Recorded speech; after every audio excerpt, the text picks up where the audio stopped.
अध्याय 17। कैसे एक जवाबदेही भागीदार सब कुछ बदल सकता है। द्वितीय विश्व युद्ध में एक पायलट के रूप में सेवा करने के बाद रोजर फिशर ने हार्वर्ड लॉ स्कूल में भाग लिया और बातचीत और संघर्ष प्रबंधन में विशेषज्ञता के साथ 34 साल बिताए। उन्होंने हार्वर्ड नेगोशिएशन प्रोजेक्ट की स्थापना की और शांति प्रस्तावों, बंधक संकटों और राजनयिक समझौतों पर कई देशों और विश्व के नेताओं के साथ काम किया। लेकिन 1970 और 1980 के दशक में जैसे जैसे परमाणु युद्ध का खतरा बढ़ गया, फिशर ने शायद अपना सबसे दिलचस्प विचार विकसित किया। उस समय फिशर उन रणनीतियों को डिजाइन करने पर केंद्रित था जो परमाणु युद्ध को रोक सकती थी, और उन्होंने एक परेशान करने वाले तथ्य पर ध्यान दिया था। किसी भी मौजूदा राष्ट्रपति के पास ऐसे लॉन्च कोड तक पहुंच होगी जो लाखों लोगों को मार सकते हैं, लेकिन वास्तव में किसी को मरते नहीं देख पाएंगे क्योंकि वह हमेशा हजारों मील दूर रहेंगे। मेरा सुझाव काफी सरल था, उन्होंने 1981 में लिखा था। उस परमाणु कोड नंबर को एक छोटे से कैप्सूल में डालें और फिर उस कैप्सूल को एक स्वयंसेवक के दिल के ठीक बगल में प्रत्यारोपित करें। राष्ट्रपति के साथ जाते समय स्वयंसेवक अपने साथ एक बड़ा, भारी कसाई का चाकू लेकर जाता था। यदि कभी राष्ट्रपति परमाणु हथियारों से फायर करना चाहते हैं, तो उनके लिए ऐसा करने का एकमात्र तरीका पहले अपने हाथों से एक इंसान को मारना होगा। राष्ट्रपति कहते हैं, जॉर्ज, मुझे क्षमा करें, लेकिन लाखों लोगों को मरना होगा। उसे किसी की ओर देखना होगा और महसूस करना होगा कि मृत्यु क्या है, एक निर्दोष मृत्यु क्या है। व्हाइट हाउस के कालीन पर खून, यह हकीकत घर ले आई है। जब मैंने पेंटागन में दोस्तों को यह सुझाव दिया तो उन्होंने कहा, माय गॉड, यह भयानक है। किसी को मारना राष्ट्रपति के फैसले को विकृत करेगा। वह कभी भी बटन नहीं दबा सकता। व्यवहार परिवर्तन के चौथे नियम की हमारी चर्चा के दौरान हमने अच्छी आदतों को तुरंत संतुष्ट करने के महत्व को कवर किया है। फिशर का प्रस्ताव चौथे नियम का उल्टा है, इसे तुरंत असंतोषजनक बनाएं। जिस तरह अंत के संतोषजनक होने पर हम एक अनुभव को दोहराने की अधिक संभावना रखते हैं, वैसे ही हम उस अनुभव से बचने की अधिक संभावना रखते हैं जब अंत दर्दनाक हो। दर्द एक प्रभावी शिक्षक है। यदि विफलता दर्दनाक है, तो यह ठीक हो जाती है। यदि विफलता अपेक्षाकृत दर्द रहित है, तो इसे अनदेखा कर दिया जाता है। गलती जितनी जल्दी और महंगी होगी, आप उससे उतनी ही तेजी से सीखेंगे। खराब समीक्षा का खतरा प्लम्बर को अपने काम में अच्छा होने के लिए मजबूर करता है। ग्राहक के कभी न लौटने की संभावना रेस्तरां को अच्छा भोजन बनाती है। गलत रक्त वाहिका को काटने की लागत एक सर्जन को मानव शरीर रचना विज्ञान में महारत हासिल करती है और सावधानी से काटती है। जब परिणाम गंभीर होते हैं, तो लोग जल्दी सीखते हैं। दर्द जितना तत्काल होगा, व्यवहार की संभावना उतनी ही कम होगी। यदि आप बुरी आदतों को रोकना चाहते हैं और अस्वास्थ्यकर व्यवहारों को समाप्त करना चाहते हैं, तो कार्रवाई में तत्काल लागत जोड़ना उनकी बाधाओं को कम करने का एक शानदार तरीका है। हम बुरी आदतों को दोहराते हैं क्योंकि वे किसी न किसी तरह से हमारी सेवा करती हैं, और इससे उन्हें छोड़ना मुश्किल हो जाता है। इस स्थिति को दूर करने का सबसे अच्छा तरीका यह है कि व्यवहार से जुड़ी सजा की गति को बढ़ाया जाए। कार्रवाई और परिणामों के बीच कोई अंतर नहीं हो सकता। जैसे ही कार्यों का तत्काल परिणाम होता है, व्यवहार बदलना शुरू हो जाता है। ग्राहक अपने बिलों का भुगतान समय पर करते हैं जब उनसे विलंब शुल्क लिया जाता है। छात्र कक्षा में तब दिखाई देते हैं जब उनका ग्रेड उपस्थिति से जुड़ा होता है। थोड़े से तात्कालिक दर्द से बचने के लिए हम बहुत सारे हुप्स से कूदेंगे। बेशक, इसकी एक सीमा है। यदि आप व्यवहार को बदलने के लिए सजा पर भरोसा करने जा रहे हैं, तो सजा की ताकत उस व्यवहार की सापेक्ष ताकत से मेल खाना चाहिए जिसे वह ठीक करने की कोशिश कर रहा है। उत्पादक होने के लिए विलंब की लागत कार्रवाई की लागत से अधिक होनी चाहिए। स्वस्थ रहने के लिए आलस्य की कीमत व्यायाम की लागत से अधिक होनी चाहिए। एक रेस्तरां में धूम्रपान करने या रिसाइकल करने में विफल रहने के लिए जुर्माना लगाया जाना एक कार्रवाई के परिणाम को जोड़ता है। व्यवहार केवल तभी बदलता है जब सजा काफी दर्दनाक हो और मजबूती से लागू हो। सामान्य तौर पर, जितना अधिक स्थानीय, मूर्त, ठोस और तत्काल परिणाम होता है, उतनी ही अधिक संभावना व्यक्तिगत व्यवहार को प्रभावित करती है। जितना अधिक वैश्विक, अमूर्त, अस्पष्ट और परिणाम में देरी होगी, व्यक्तिगत व्यवहार को प्रभावित करने की संभावना उतनी ही कम होगी। शुक्र है, किसी भी बुरी आदत में तत्काल लागत जोड़ने का एक सीधा तरीका है। एक आदत अनुबंध बनाएं। आदत अनुबंध। 1 दिसंबर 1984 को न्यूयॉर्क में पहला सीट बेल्ट कानून पारित किया गया था। उस समय संयुक्त राज्य में सिर्फ 14% लोग नियमित रूप से सीट बेल्ट पहनते थे, लेकिन वह सब बदलने वाला था। 5 वर्षों के भीतर आधे से अधिक देश में सीट बेल्ट कानून थे। आज 50 राज्यों में से 39 राज्यों में सीट बेल्ट पहनना कानून द्वारा लागू करने योग्य है। और यह सिर्फ कानून नहीं है, सीट बेल्ट पहनने वालों की संख्या में भी नाटकीय रूप से बदलाव आया है। 2016 में 88% से अधिक अमेरिकियों ने कार में बैठने पर हर बार कमर कस ली। केवल 30 वर्षों में लाखों लोगों की आदतों में पूरी तरह से बदलाव आया। कानून और नियम इस बात का उदाहरण हैं कि सरकार सामाजिक अनुबंध बनाकर हमारी आदतों को कैसे बदल सकती है। एक समाज के रूप में हम सामूहिक रूप से कुछ नियमों का पालन करने के लिए सहमत होते हैं और फिर उन्हें एक समूह के रूप में लागू करते हैं। जब भी कोई नया कानून व्यवहार को प्रभावित करता है, सीट बेल्ट कानून, रेस्तरां के अंदर धूम्रपान पर प्रतिबंध लगाना, अनिवार्य रिसाइक्लिंग, यह हमारी आदतों को आकार देने वाले सामाजिक अनुबंध का एक उदाहरण है। समूह एक निश्चित तरीके से कार्य करने के लिए सहमत होता है और यदि आप साथ नहीं चलते हैं तो आपको दंडित किया जाएगा। जिस तरह सरकारें नागरिकों को जवाबदेह ठहराने के लिए कानूनों का इस्तेमाल करती हैं, उसी तरह आप खुद को जवाबदेह ठहराने के लिए एक आदत अनुबंध बना सकते हैं। एक आदत अनुबंध एक मौखिक या लिखित समझौता है जिसमें आप किसी विशेष आदत के प्रति अपनी प्रतिबद्धता बताते हैं और यदि आप इसका पालन नहीं करते हैं तो दंड होगा। फिर आप 1 या 2 लोगों को अपने जवाबदेही भागीदारों के रूप में कार्य करते हुए पाते हैं और आपके साथ अनुबंध पर हस्ताक्षर करते हैं। नैशविले, टेनेसी के एक उद्यमी ब्रायन हैरिस पहले व्यक्ति थे जिन्हें मैंने इस रणनीति को अमल में लाते हुए देखा था। अपने बेटे के जन्म के कुछ समय बाद हैरिस को एहसास हुआ कि वह कुछ पाउंड कम करना चाहता है। उन्होंने अपनी पत्नी और अपने निजी प्रशिक्षक के बीच एक आदत अनुबंध लिखा। पहला संस्करण पढ़ा। 2017 के Q1 के लिए ब्रायन का एक उद्देश्य फिर से सही ढंग से खाना शुरू करना है ताकि वह बेहतर महसूस करे, बेहतर दिखे और 10% शरीर में वसा पर 200 पाउंड के अपने दीर्घकालिक लक्ष्य को प्राप्त करने में सक्षम हो। उस कथन के नीचे हैरिस ने अपना आदर्श परिणाम प्राप्त करने के लिए एक रोड मैप तैयार किया। चरण 1, पहली तिमाही में सख्त, धीमे कार्ब आहार पर वापस जाएं। चरण 2, दूसरी तिमाही में एक सख्त मैक्रोन्यूट्रिएंट ट्रैकिंग प्रोग्राम शुरू करें। चरण 3, Q3 में अपने आहार और कसरत कार्यक्रम के विवरण को परिष्कृत और बनाए रखें। अंत में उसने प्रत्येक दैनिक आदत को लिखा जो उसे उसके लक्ष्य तक ले जाएगी। उदाहरण के लिए, वह सब भोजन लिख ले जो वह प्रतिदिन खाता है और प्रतिदिन अपना वजन करता है। और फिर उसने असफल होने पर सजा को सूचीबद्ध किया। यदि ब्रायन इन 2 वस्तुओं को नहीं करता है तो निम्नलिखित परिणाम लागू होंगे। उसे प्रत्येक कार्य दिवस और प्रत्येक रविवार की सुबह को शेष तिमाही के लिए तैयार करना होगा। ड्रेस अप को जीन्स, टी शर्ट, हुडी या शॉर्ट्स न पहनने के रूप में परिभाषित किया गया है। वह जॉय उसके प्रशिक्षक को $200 भी देगा, क्योंकि अगर वह एक दिन का खाना खाने से चूक जाता है तो वह फिर बैठता है। पृष्ठ के निचले भाग में हैरिस, उनकी पत्नी और उनके प्रशिक्षक सभी ने अनुबंध पर हस्ताक्षर किए। मेरी प्रारंभिक प्रतिक्रिया यह थी कि इस तरह का एक अनुबंध अत्यधिक औपचारिक और अनावश्यक लग रहा था, विशेष रूप से हस्ताक्षर। लेकिन हैरिस ने मुझे आश्वस्त किया कि अनुबंध पर हस्ताक्षर करना गंभीरता का संकेत था। जब भी मैं इस हिस्से को छोड़ देता हूं, उन्होंने कहा, मैं लगभग तुरंत ढीला करना शुरू कर देता हूं।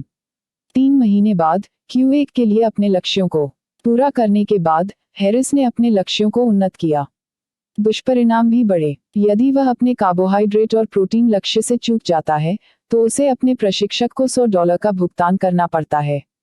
और अगर वह खुद को तौलने में विफल रहा तो उसे अपनी पत्नी को $500 देना पड़ा, जैसा कि वह फिर देखती थी।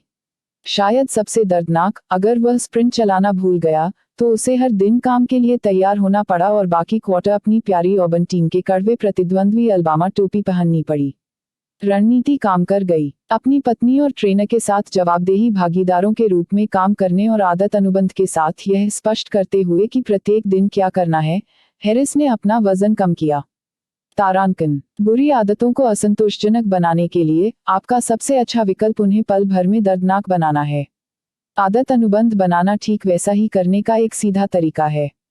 यहाँ तक अगर आप एक पूर्ण विकसित आदत अनुबंध नहीं बनाना चाहते हैं तो बस एक जवाबदेही भागीदार होना उपयोगी है। कॉमेडियन मार्गरेट चो हर दिन एक चुटकुला या गाना लिखती हैं। वह एक दोस्त के साथ एक दिन गीत चुनौती करती है जो उन दोनों को जवाबदेह रहने में मदद करती है। यह जानना कि कोई देख रहा है एक शक्तिशाली प्रेरक हो सकता है। तत्काल लागत होने के कारण आपके विलंब करने या हार मानने की संभावना कम है। यदि आप इसका पालन नहीं करते हैं तो शायद वे आपको अविश्वसनीय या आलसी के रूप में देखेंगे। अचानक आप न केवल अपने आप से किए गए वादों को पूरा करने में विफल हो रहे हैं, बल्कि दूसरों से किए गए अपने वादों को निभाने में भी विफल हो रहे हैं। आप इस प्रक्रिया को स्वचालित भी कर सकते हैं। बोल्डर, कोलोराडो में एक उद्यमी थॉमस फ्रैंक हर सुबह 5:55 पर उठते हैं। और अगर वह नहीं करता है तो उसके पास एक ट्वीट स्वचालित रूप से शेड्यूल हो जाता है जो कहता है, यह 6:10 है और मैं नहीं उठा क्योंकि मैं आलसी हूँ। पेपैल के माध्यम से $5 के लिए इसका उत्तर दें। सीमा 5 यह मानते हुए कि मेरा अलार्म खराब नहीं हुआ है। हम हमेशा दुनिया के सामने अपना सर्वश्रेष्ठ प्रस्तुत करने का प्रयास करते हैं। हम अपने बालों में कंघी करते हैं और अपने दांतों को ब्रश करते हैं और खुद को सावधानी से तैयार करते हैं क्योंकि हम जानते हैं कि इन आदतों से सकारात्मक प्रतिक्रिया मिलने की संभावना है। हम संभावित नियोक्ताओं और साथियों और अपने दोस्तों और परिवार को प्रभावित करने के लिए शीर्ष स्कूलों से अच्छे ग्रेड और स्नातक प्राप्त करना चाहते हैं। हम अपने आसपास के लोगों की राय की परवाह करते हैं क्योंकि अगर दूसरे हमें पसंद करते हैं तो इससे मदद मिलती है। यही कारण है कि एक जवाबदेही भागीदार प्राप्त करना या एक आदत अनुबंध पर हस्ताक्षर करना इतना अच्छा काम कर सकता है। अध्याय का सारांश। व्यवहार परिवर्तन के चौथे नियम का उल्टा होना इसे असंतोषजनक बना रहा है। यदि कोई बुरी आदत दर्दनाक या असंतोषजनक हो तो उसके दोहराने की संभावना कम होती है। एक जवाबदेही भागीदार निष्क्रियता की तत्काल कीमत बना सकता है। हम इस बात की गहराई से परवाह करते हैं कि दूसरे हमारे बारे में क्या सोचते हैं और हम नहीं चाहते कि दूसरे हमारे बारे में कम राय रखें। आदत अनुबंध का उपयोग किसी भी व्यवहार में सामाजिक लागत जोड़ने के लिए किया जा सकता है।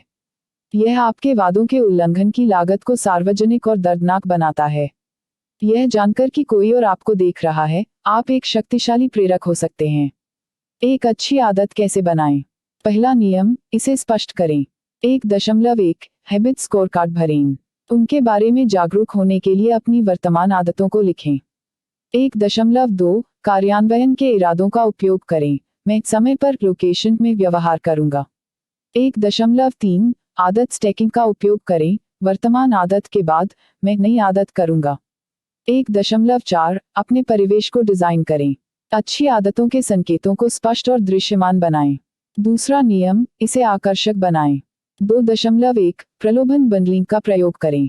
उस क्रिया को जोड़ें जिसे आप करना चाहते हैं उस क्रिया के साथ जो आपको करने की आवश्यकता है। 2.2 ऐसी संस्कृति में शामिल हो जहां आपका वांछित व्यवहार सामान्य व्यवहार हो। 2.3 एक प्रेरणा अनुष्ठान बनाएं। एक कठिन आदत से ठीक पहले कुछ ऐसा करें जो आपको पसंद हो। तीसरा नियम, इसे आसान बनाएं। 3.1 घर्षण कम करें। अपने और अपनी अच्छी आदतों के बीच कदमों की संख्या घटाएं। 3.2 पर्यावरण प्रधान। भविष्य की कार्रवाइयों को आसान बनाने के लिए अपना परिवेश तैयार करें। 3.3 निर्णायक क्षण में महारत हासिल करें। छोटे विकल्पों का अनुकूलन करें जो बाहरी प्रभाव प्रदान करते हैं। 3.4 2 मिनट के नियम का प्रयोग करें। अपनी आदतों को तब तक कम करें जब तक कि वे 2 मिनट या उससे कम समय में पूरी न हो जाएं। 3.5 अपनी आदतों को स्वचालित करें। प्रौद्योगिकी में निवेश करें और एकमुश्त खरीदारी करें जो भविष्य के व्यवहार में बाधा डालती हैं। चौथा नियम, इसे संतोषजनक बनाएं। 4.1 सुदृढ़ीकरण का प्रयोग करें। जब आप अपनी आदत पूरी कर लें तो खुद को तुरंत इनाम दें। 4.2 कुछ न करना को आनंददायक बनाएं। बुरी आदत से परहेज करते समय लाभों को देखने का एक तरीका तैयार करें। 4.3 आदत ट्रैकर का उपयोग करें।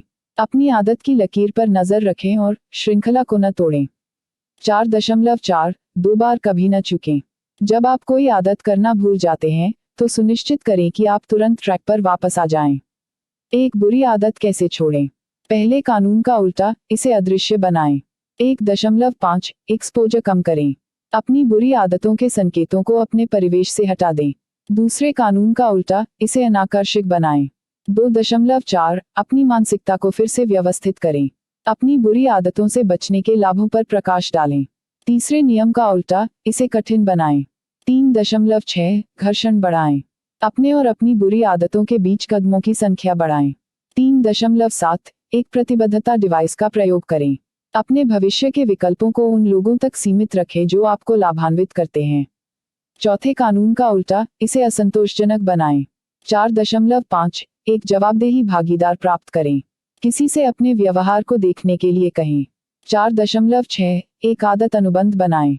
अपनी बुरी आदतों की कीमत सार्वजनिक और दर्दनाक बनाएं। अध्याय 18 प्रतिभा के बारे में सच्चाई, जब जीन मायने रखते हैं और जब वे नहीं करते हैं।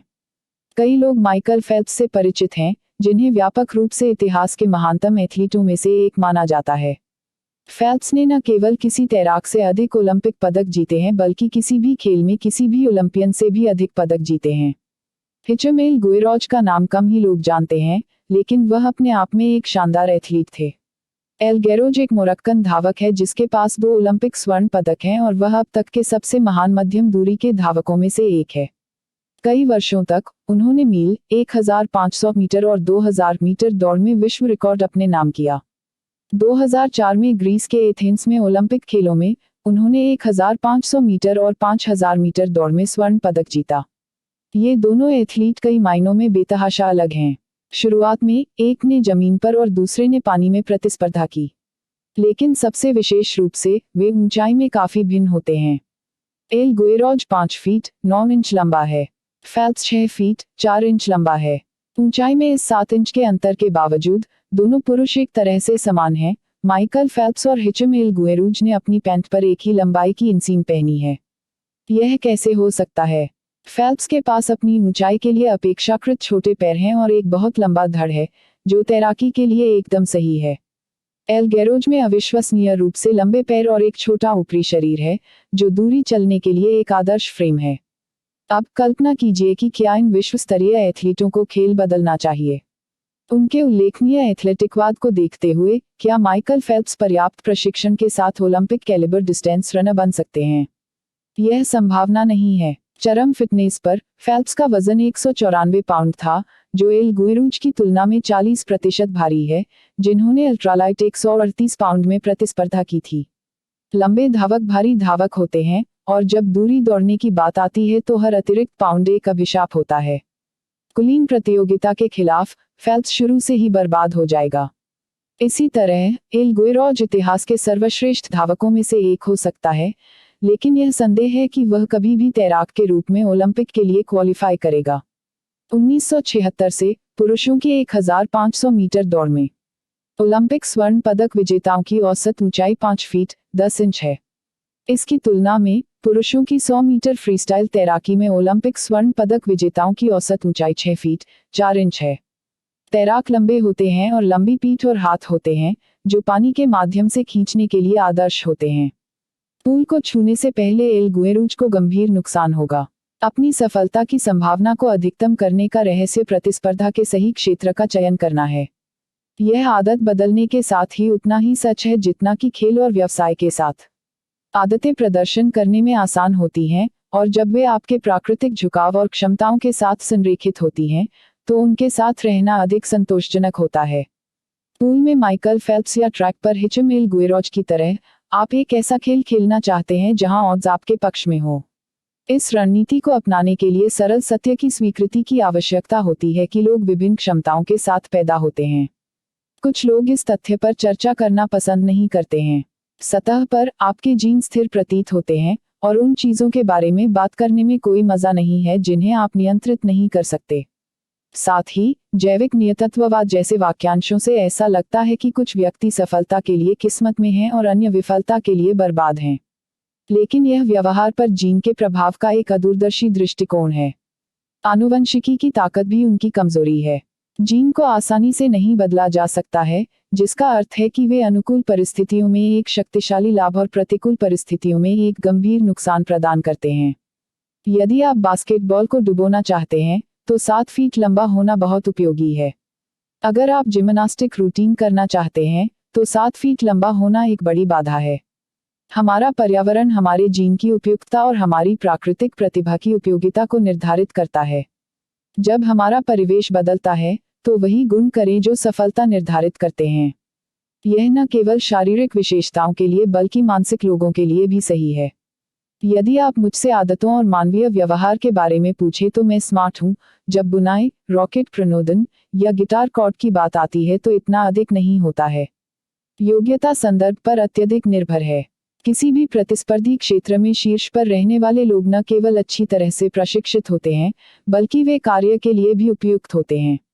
और इसलिए, यदि आप वास्तव में महान बनना चाहते हैं, तो ध्यान केंद्रित करने के लिए सही जगह का चयन करना महत्वपूर्ण है।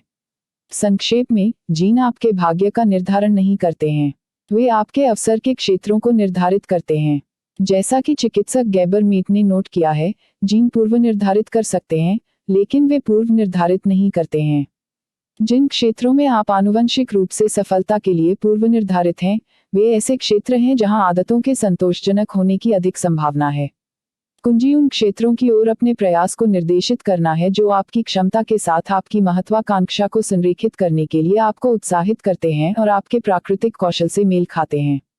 स्पष्ट प्रश्न यह है, मैं कैसे पता लगा सकता हूं कि ऑड्स मेरे पक्ष में कहां हैं? मैं उन अवसरों और आदतों की पहचान कैसे करूं जो मेरे लिए सही हैं? सबसे पहले जिस स्थान पर हम उत्तर खोजेंगे, वह है आपके व्यक्तित्व को समझना। आपका व्यक्तित्व आपकी आदतों को कैसे प्रभावित करता है? आपके जीन हर आदत की सतह के नीचे काम कर रहे हैं।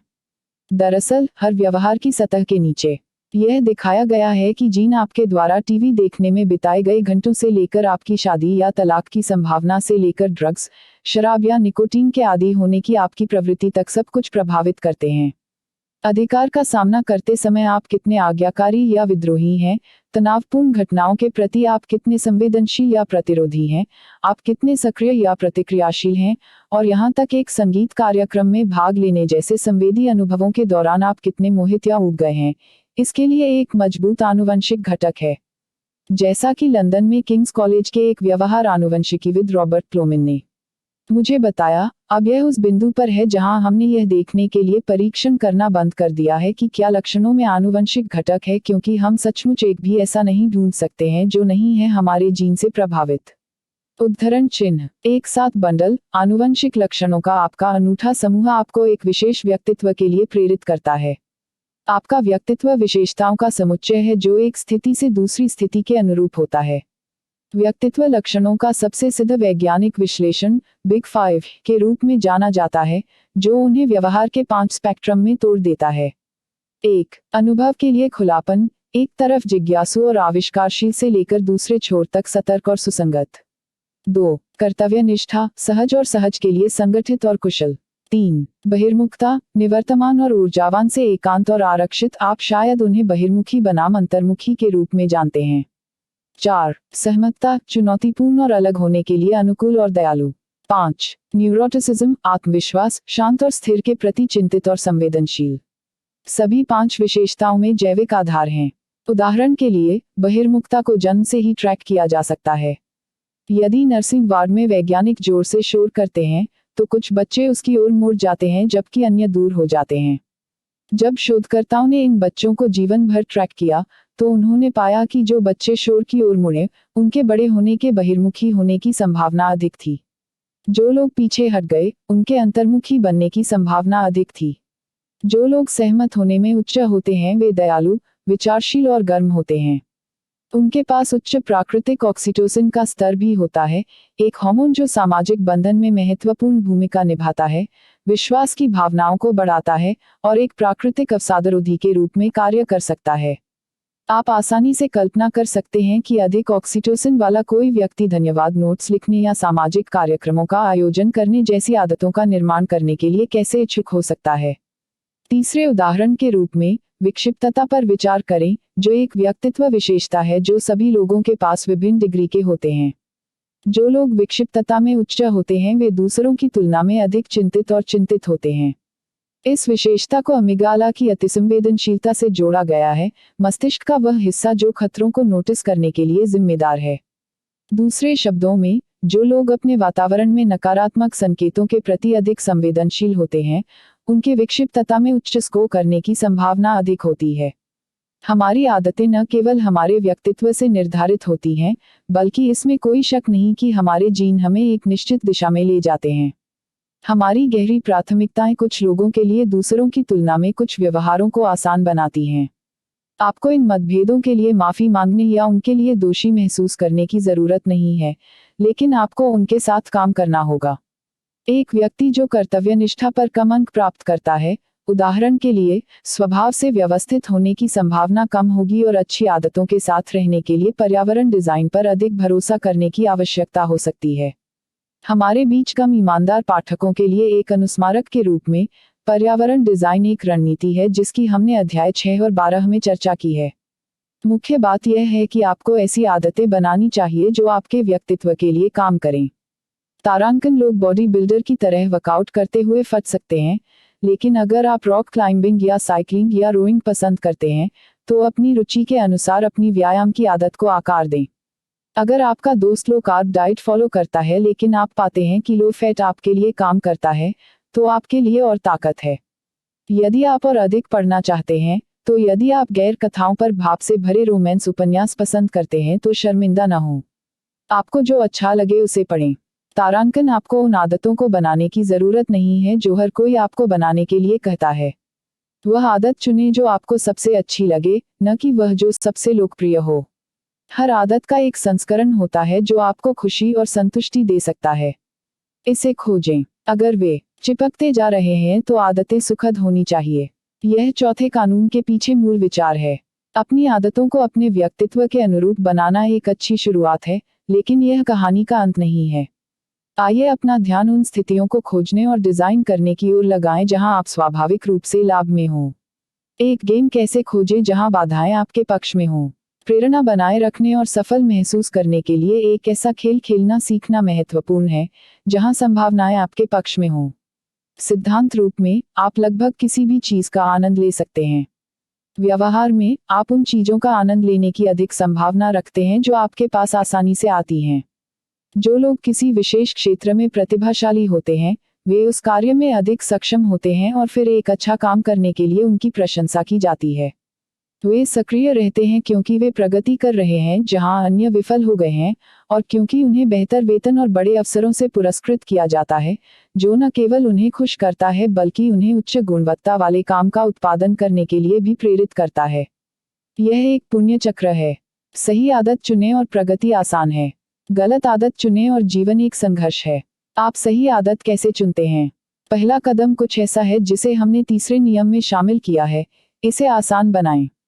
कई मामलों में, जब लोग गलत आदत चुनते हैं, तो इसका सीधा सा मतलब है कि उन्होंने एक ऐसी आदत को चुना जो बहुत मुश्किल थी। जब कोई आदत आसान हो, तो आपके सफल होने की संभावना अधिक होती है। जब आप सफल होते हैं, तो आप संतुष्ट महसूस करने की अधिक संभावना रखते हैं। हालांकि, विचार करने के लिए एक और स्तर है। लंबे समय में, यदि आप आगे बढ़ना और सुधार करना जारी रखते हैं, तो कोई भी क्षेत्र चुनौतीपूर्ण हो सकता है। किसी बिंदु पर, आपको यह सुनिश्चित करने की जरूरत है कि आप अपने कौशल के लिए सही खेल खेल रहे हैं। आप इसका पता कैसे लगाते हैं?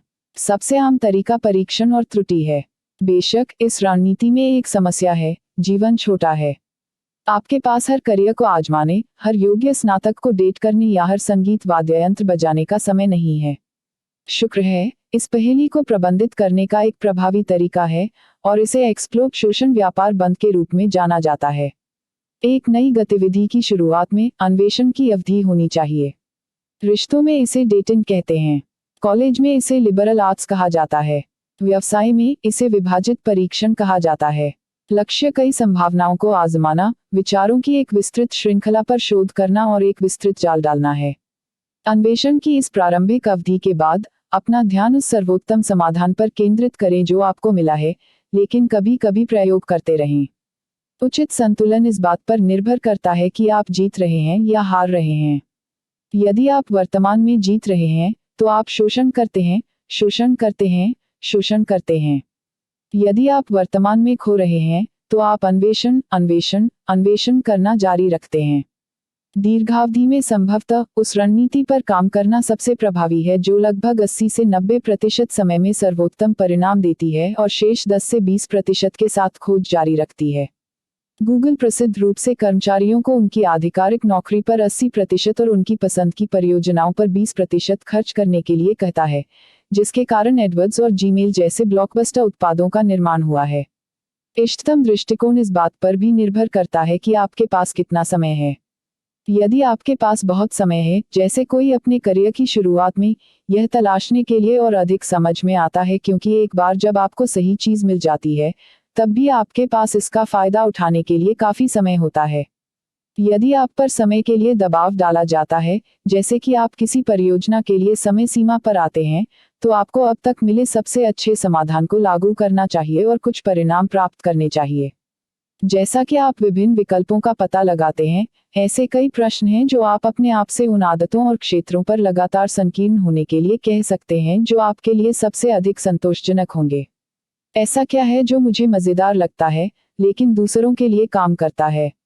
आप किसी कार्य के लिए बने हैं या नहीं, इसकी निशानी यह नहीं है कि आप इसे पसंद करते हैं या नहीं, बल्कि यह है कि आप अधिकांश लोगों की तुलना में उस कार्य के दर्द को आसानी से संभाल सकते हैं या नहीं। आप कब खुद का आनंद ले रहे हैं जबकि दूसरे लोग शिकायत कर रहे हैं? जिस काम से आपको दूसरों की तुलना में कम दर्द होता है, वह काम है जिसे करने के लिए आपको बनाया गया था। क्या मुझे समय का ट्रैक खो देता है? प्रवाह वह मानसिक स्थिति है जिसमें आप प्रवेश करते हैं जब आप अपने काम पर इतना ध्यान केंद्रित करते हैं कि बाकी दुनिया फीकी पड़ जाती है। खुशी और चरम प्रदर्शन का यह मिश्रण एथलीटों और कलाकारों का अनुभव होता है जब वे जोन में होते हैं। प्रवाह की स्थिति का अनुभव करना और कार्य को कम से कम कुछ हद तक संतोषजनक नहीं खोजना लगभग असंभव है। मुझे औसत व्यक्ति की तुलना में अधिक रिटर्न कहाँ से मिलेगा? हम लगातार अपने आसपास के लोगों से अपनी तुलना कर रहे हैं, और जब तुलना हमारे पक्ष में होती है तो व्यवहार के संतोषजनक होने की अधिक संभावना होती है। जब मैंने Jamasclear.com पर लिखना शुरू किया, तो मेरी ईमेल सूची बहुत तेजी से बढ़ी। मुझे पूरा यकीन नहीं था कि मैं क्या अच्छा कर रहा हूँ, लेकिन मुझे पता था कि मेरे कुछ सहयोगियों की तुलना में परिणाम मेरे लिए तेजी से आ रहे हैं, जिसने मुझे लिखते रहने के लिए प्रेरित किया। मेरे पास स्वाभाविक रूप से क्या आता है?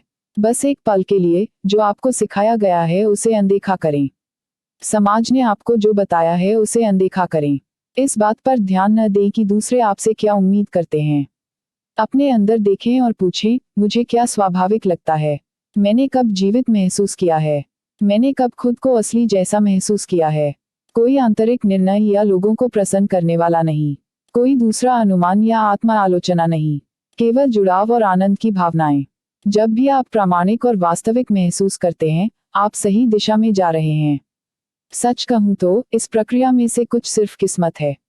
माइकल फेल्प्स और हिचमेल गुएरोज भाग्यशाली थे कि वे उन दुर्लभ क्षमताओं के साथ पैदा हुए जिन्हें समाज द्वारा अत्यधिक महत्व दिया जाता है और उन क्षमताओं के लिए आदर्श वातावरण में रखा जाता है। हम सभी के पास इस ग्रह पर सीमित समय है, और हमारे बीच वास्तव में महान वे हैं जो न केवल कड़ी मेहनत करते हैं बल्कि उन अवसरों के सामने आने का सौभाग्य भी प्राप्त करते हैं जो हमारे पक्ष में हैं। लेकिन क्या होगा अगर आप इसे भाग्य पर नहीं छोड़ना चाहते हैं? यदि आपको कोई ऐसा गेम नहीं मिल रहा है जहां ऑड्स आपके पक्ष में हैं, तो एक गेम बनाएं। दिलबर्ट के कार्टूनिस्ट स्कॉट एडम्स कहते हैं, हर किसी के पास कम से कम कुछ क्षेत्र होते हैं जिसमें वे कुछ प्रयासों के साथ शीर्ष 25% में हो सकते हैं। मेरे मामले में, मैं ज्यादातर लोगों से बेहतर आकर्षित कर सकता हूं, लेकिन मैं शायद ही कोई कलाकार हूं। और मैं औसत स्टैंड अप कॉमेडियन से ज्यादा मजेदार नहीं हूं जो इसे कभी बड़ा नहीं बनाता है, लेकिन मैं ज्यादातर लोगों की तुलना में मजेदार हूं। जादू यह है कि बहुत कम लोग अच्छी तरह से आकर्षित कर सकते हैं और चुटकुले लिख सकते हैं। यह उन दोनों का संयोजन है जो मैं जो करता हूं वह इतना दुर्लभ बनाता है। और जब आप मेरी व्यावसायिक पृष्ठभूमि में जोड़ते हैं, तो अचानक मेरे पास एक ऐसा विषय था जिसे कुछ कार्टूनिस्ट बिना जिया किए समझने की उम्मीद कर सकते थे। जब आप बेहतर बनकर नहीं जीत सकते, तो आप अलग होकर जीत सकते हैं। अपने कौशल को मिलाकर, आप प्रतिस्पर्धा के स्तर को कम करते हैं, जिससे बाहर खड़े होना आसान हो जाता है। आप नियमों को फिर से लिखकर आनुवंशिक लाभ या अभ्यास के वर्षों के लिए की आवश्यकता को कम कर सकते हैं। एक अच्छा खिलाड़ी उस खेल को जीतने के लिए कड़ी मेहनत करता है जो बाकी सभी खेल रहे हैं। एक महान खिलाड़ी एक नया खेल बनाता है जो उनकी ताकत का पक्ष लेता है और उनकी कमजोरियों से बचता है। कॉलेज में, मैंने अपना खुद का प्रमुख बायोमैकेनिक्स डिजाइन किया, जो भौतिकी, रसायन विज्ञान, जीव विज्ञान और शरीर रचना विज्ञान का एक संयोजन था। मैं इतना होशियार नहीं था कि शीर्ष भौतिकी या जीव विज्ञान की बड़ी कंपनियों के बीच खड़ा हो सकूं, इसलिए मैंने अपना गेम बनाया। और क्योंकि यह मेरे अनुकूल था, मैं केवल उन पाठ्यक्रमों को ले रहा था जिनमें मुझे दिलचस्पी थी। अध्ययन करना एक कम काम जैसा महसूस हुआ। दूसरों से अपनी तुलना करने के जाल से बचना भी आसान था। आखिरकार कक्षाओं के समान संयोजन को कोई और नहीं ले रहा था, तो कौन कह सकता था कि वे बेहतर थे या बदतर। खराब आनुवंशिकी के दुर्घटना को दूर करने के लिए विशेषज्ञता एक शक्तिशाली तरीका है। जितना अधिक आप एक विशिष्ट कौशल में महारत हासिल करते हैं, दूसरों के लिए आपके साथ प्रतिस्पर्धा करना उतना ही कठिन होता जाता है। कई बॉडी बिल्डर औसत आर्म रेसलर से ज्यादा मजबूत होते हैं, लेकिन एक बड़ा बॉडी बिल्डर भी आर्म रेसलिंग में हार सकता है क्योंकि आर्म रेसलिंग चैंपियन में बहुत विशिष्ट ताकत होती है। यहाँ तक अगर आप सबसे स्वाभाविक रूप से उपहार में नहीं हैं, तो आप अक्सर बहुत ही संकीर्ण श्रेणी में सर्वश्रेष्ठ बनकर जीत सकते हैं। पानी उबालने से आलू नरम हो जाता है, लेकिन अंडा सख्त हो जाता है। आप यह नियंत्रित नहीं कर सकते कि आप आलू हैं या अंडा, लेकिन आप एक ऐसा खेल खेलने का फैसला कर सकते हैं जहां सख्त या नरम होना बेहतर है। यदि आप एक अधिक अनुकूल वातावरण पा सकते हैं, तो आप उस स्थिति को उस स्थिति से बदल सकते हैं जहां आपके विपरीत परिस्थितियां आपके पक्ष में हैं। अपने जीनों का अधिकतम लाभ कैसे उठाएं? हमारे जीन मेहनत की जरूरत को खत्म नहीं करते हैं, वे इसे स्पष्ट करते हैं। वे हमें बताते हैं कि किस पर कड़ी मेहनत करनी है। एक बार जब हमें अपनी ताकत का एहसास हो जाता है, तो हम जानते हैं कि अपना समय और ऊर्जा कहाँ खर्च करनी है। हम जानते हैं कि किस प्रकार के अवसरों की तलाश करनी है और किस प्रकार की चुनौतियों से बचना है। हम अपने स्वभाव को जितना बेहतर समझेंगे, हमारी रणनीति उतनी ही बेहतर हो सकती है। जैविक अंतर मायने रखता है। फिर भी यह ध्यान केंद्रित करने के लिए अधिक उत्पादक है कि क्या आप अपनी क्षमता को किसी और से तुलना करने की तुलना में पूरा कर रहे हैं। तथ्य यह है कि आपके पास किसी विशिष्ट क्षमता की प्राकृतिक सीमा है, इसका इससे कोई लेना देना नहीं है कि आप अपनी क्षमताओं की सीमा तक पहुंच रहे हैं या नहीं। लोग इस तथ्य में इतने फंस जाते हैं कि उनकी सीमाएं होती हैं कि वे शायद ही कभी अपने करीब आने के लिए आवश्यक प्रयास करते हैं। इसके अलावा, यदि आप काम नहीं कर रहे हैं तो जीन आपको सफल नहीं बना सकते। हाँ, यह संभव है कि जिम में रिप्ड ट्रेनर के जीन बेहतर हों, लेकिन अगर आपने एक ही प्रतिनिधि नहीं लगाया है, तो यह कहना असंभव है कि क्या आपको बेहतर या बदतर आनुवंशिक हाथ से निपटा गया है। जब तक आप उन लोगों की तरह कड़ी मेहनत नहीं करते जिनकी आप प्रशंसा करते हैं, उनकी सफलता को भाग्य के रूप में न समझाएं। संक्षेप में, यह सुनिश्चित करने के सर्वोत्तम तरीकों में से एक है कि आपकी आदतें लंबे समय तक संतुष्ट रहें। ऐसे व्यवहारों को चुनना जो आपके व्यक्तित्व और कौशल के साथ संरेखित हों। आसानी से मिलने वाली चीजों पर मेहनत करें। अध्याय का सारांश। अपनी सफलता की संभावना को अधिकतम करने का रहस्य प्रतिस्पर्धा के सही क्षेत्र का चयन करना है। सही आदत चुनें और प्रगति आसान है। गलत आदत चुनें और जीवन एक संघर्ष है। जीन को आसानी से नहीं बदला जा सकता है, जिसका अर्थ है कि वे अनुकूल परिस्थितियों में एक शक्तिशाली लाभ प्रदान करते हैं और प्रतिकूल परिस्थितियों में एक गंभीर नुकसान प्रदान करते हैं। आदत तब आसान हो जाती है जब वे आपकी प्राकृतिक क्षमताओं के साथ जुड़ जाती हैं। उन आदतों को चुनें जो आपको सबसे अच्छी लगती हैं। ऐसा खेल खेलें जो आपकी ताकत के अनुकूल हो। यदि आपको कोई ऐसा गेम नहीं मिल रहा है जो आपके अनुकूल हो, तो एक बनाएं। जीन कड़ी मेहनत की आवश्यकता को समाप्त नहीं करते हैं, वे इसे स्पष्ट करते हैं। वे हमें बताते हैं कि किस पर कड़ी मेहनत करनी है। अध्याय 19, the Goldilocks rule, how to motivated in life and work. 1955 में डिज्नीलैंड कैलिफोर्निया के एनाहिम में खुला ही था, जब एक 10 साल का लड़का आया और उसने नौकरी मांगी। श्रम कानून तब ढीले हो गए थे और लड़का 50 सेंट के लिए गाइडबुक बेचने की स्थिति हासिल करने में कामयाब रहा। 1 साल के भीतर उन्होंने डिज्नी की जादू की दुकान में बदलाव किया, जहां उन्होंने पुराने कर्मचारियों से गुर सीखे। उन्होंने चुटकुलों के साथ प्रयोग किया और आगंतुकों पर सरल दिनचर्या की कोशिश की। जल्द ही उन्होंने पाया कि वह जो प्यार करता था वह जादू नहीं कर रहा था बल्कि सामान्य रूप से प्रदर्शन कर रहा था। उन्होंने कॉमेडियन बनने के लिए अपनी जगहें बनाई। अपनी किशोरावस्था की शुरुआत में उन्होंने लॉस एंजल्स के आसपास के छोटे क्लबों में प्रदर्शन करना शुरू कर दिया। भीड़ कम थी और उसका अभिनय छोटा था। वह मंच पर शायद ही कभी 5 मिनट से अधिक समय तक रहे हों। भीड़ में अधिकांश लोग शराब पीने या दोस्तों के साथ बात करने में इतना व्यस्त थे कि ध्यान नहीं दे पा रहे थे। एक रात उन्होंने सचमुच अपने स्टैंड अप रूटीन को एक खाली क्लब में पहुंचा दिया। यह ग्लैमरस काम नहीं था, लेकिन इसमें कोई शक नहीं कि वह बेहतर हो रहा था। उनकी पहली दिनचर्या केवल 1 या 2 मिनट तक चलती थी। हाई स्कूल तक उनकी सामग्री का विस्तार 5 मिनट के अधिनियम और कुछ साल बाद 10 मिनट के शो को शामिल करने के लिए किया गया था। 19 साल की उम्र में वह एक बार में 20 मिनट के लिए साप्ताहिक प्रदर्शन कर रहे थे। दिनचर्या को काफी लंबा करने के लिए उन्हें शो के दौरान 3 कविताएं पढ़नी थीं, लेकिन उनका कौशल लगातार बढ़ता गया। उन्होंने 1 और दशक प्रयोग, समायोजन और अभ्यास में बिताया। उन्होंने एक टेलीविजन लेखक के रूप में नौकरी की और धीरे धीरे वे टॉक शो में अपनी उपस्थिति दर्ज कराने में सक्षम हो गए। 1970 के दशक के मध्य तक उन्होंने द टुनाइट शो और सैटरडे नाइट लाइव में एक नियमित अतिथि के रूप में काम किया था। अंत में लगभग 15 वर्षों के काम के बाद युवक प्रसिद्धि के लिए बढ़ा। उसने 66 दिनों में 60 नगरों का भ्रमण किया, फिर 80 दिन में 72 नगर, फिर 90 दिन में 75 नगर। ओहियो में उनके एक शो में 18,695 लोग शामिल हुए थे।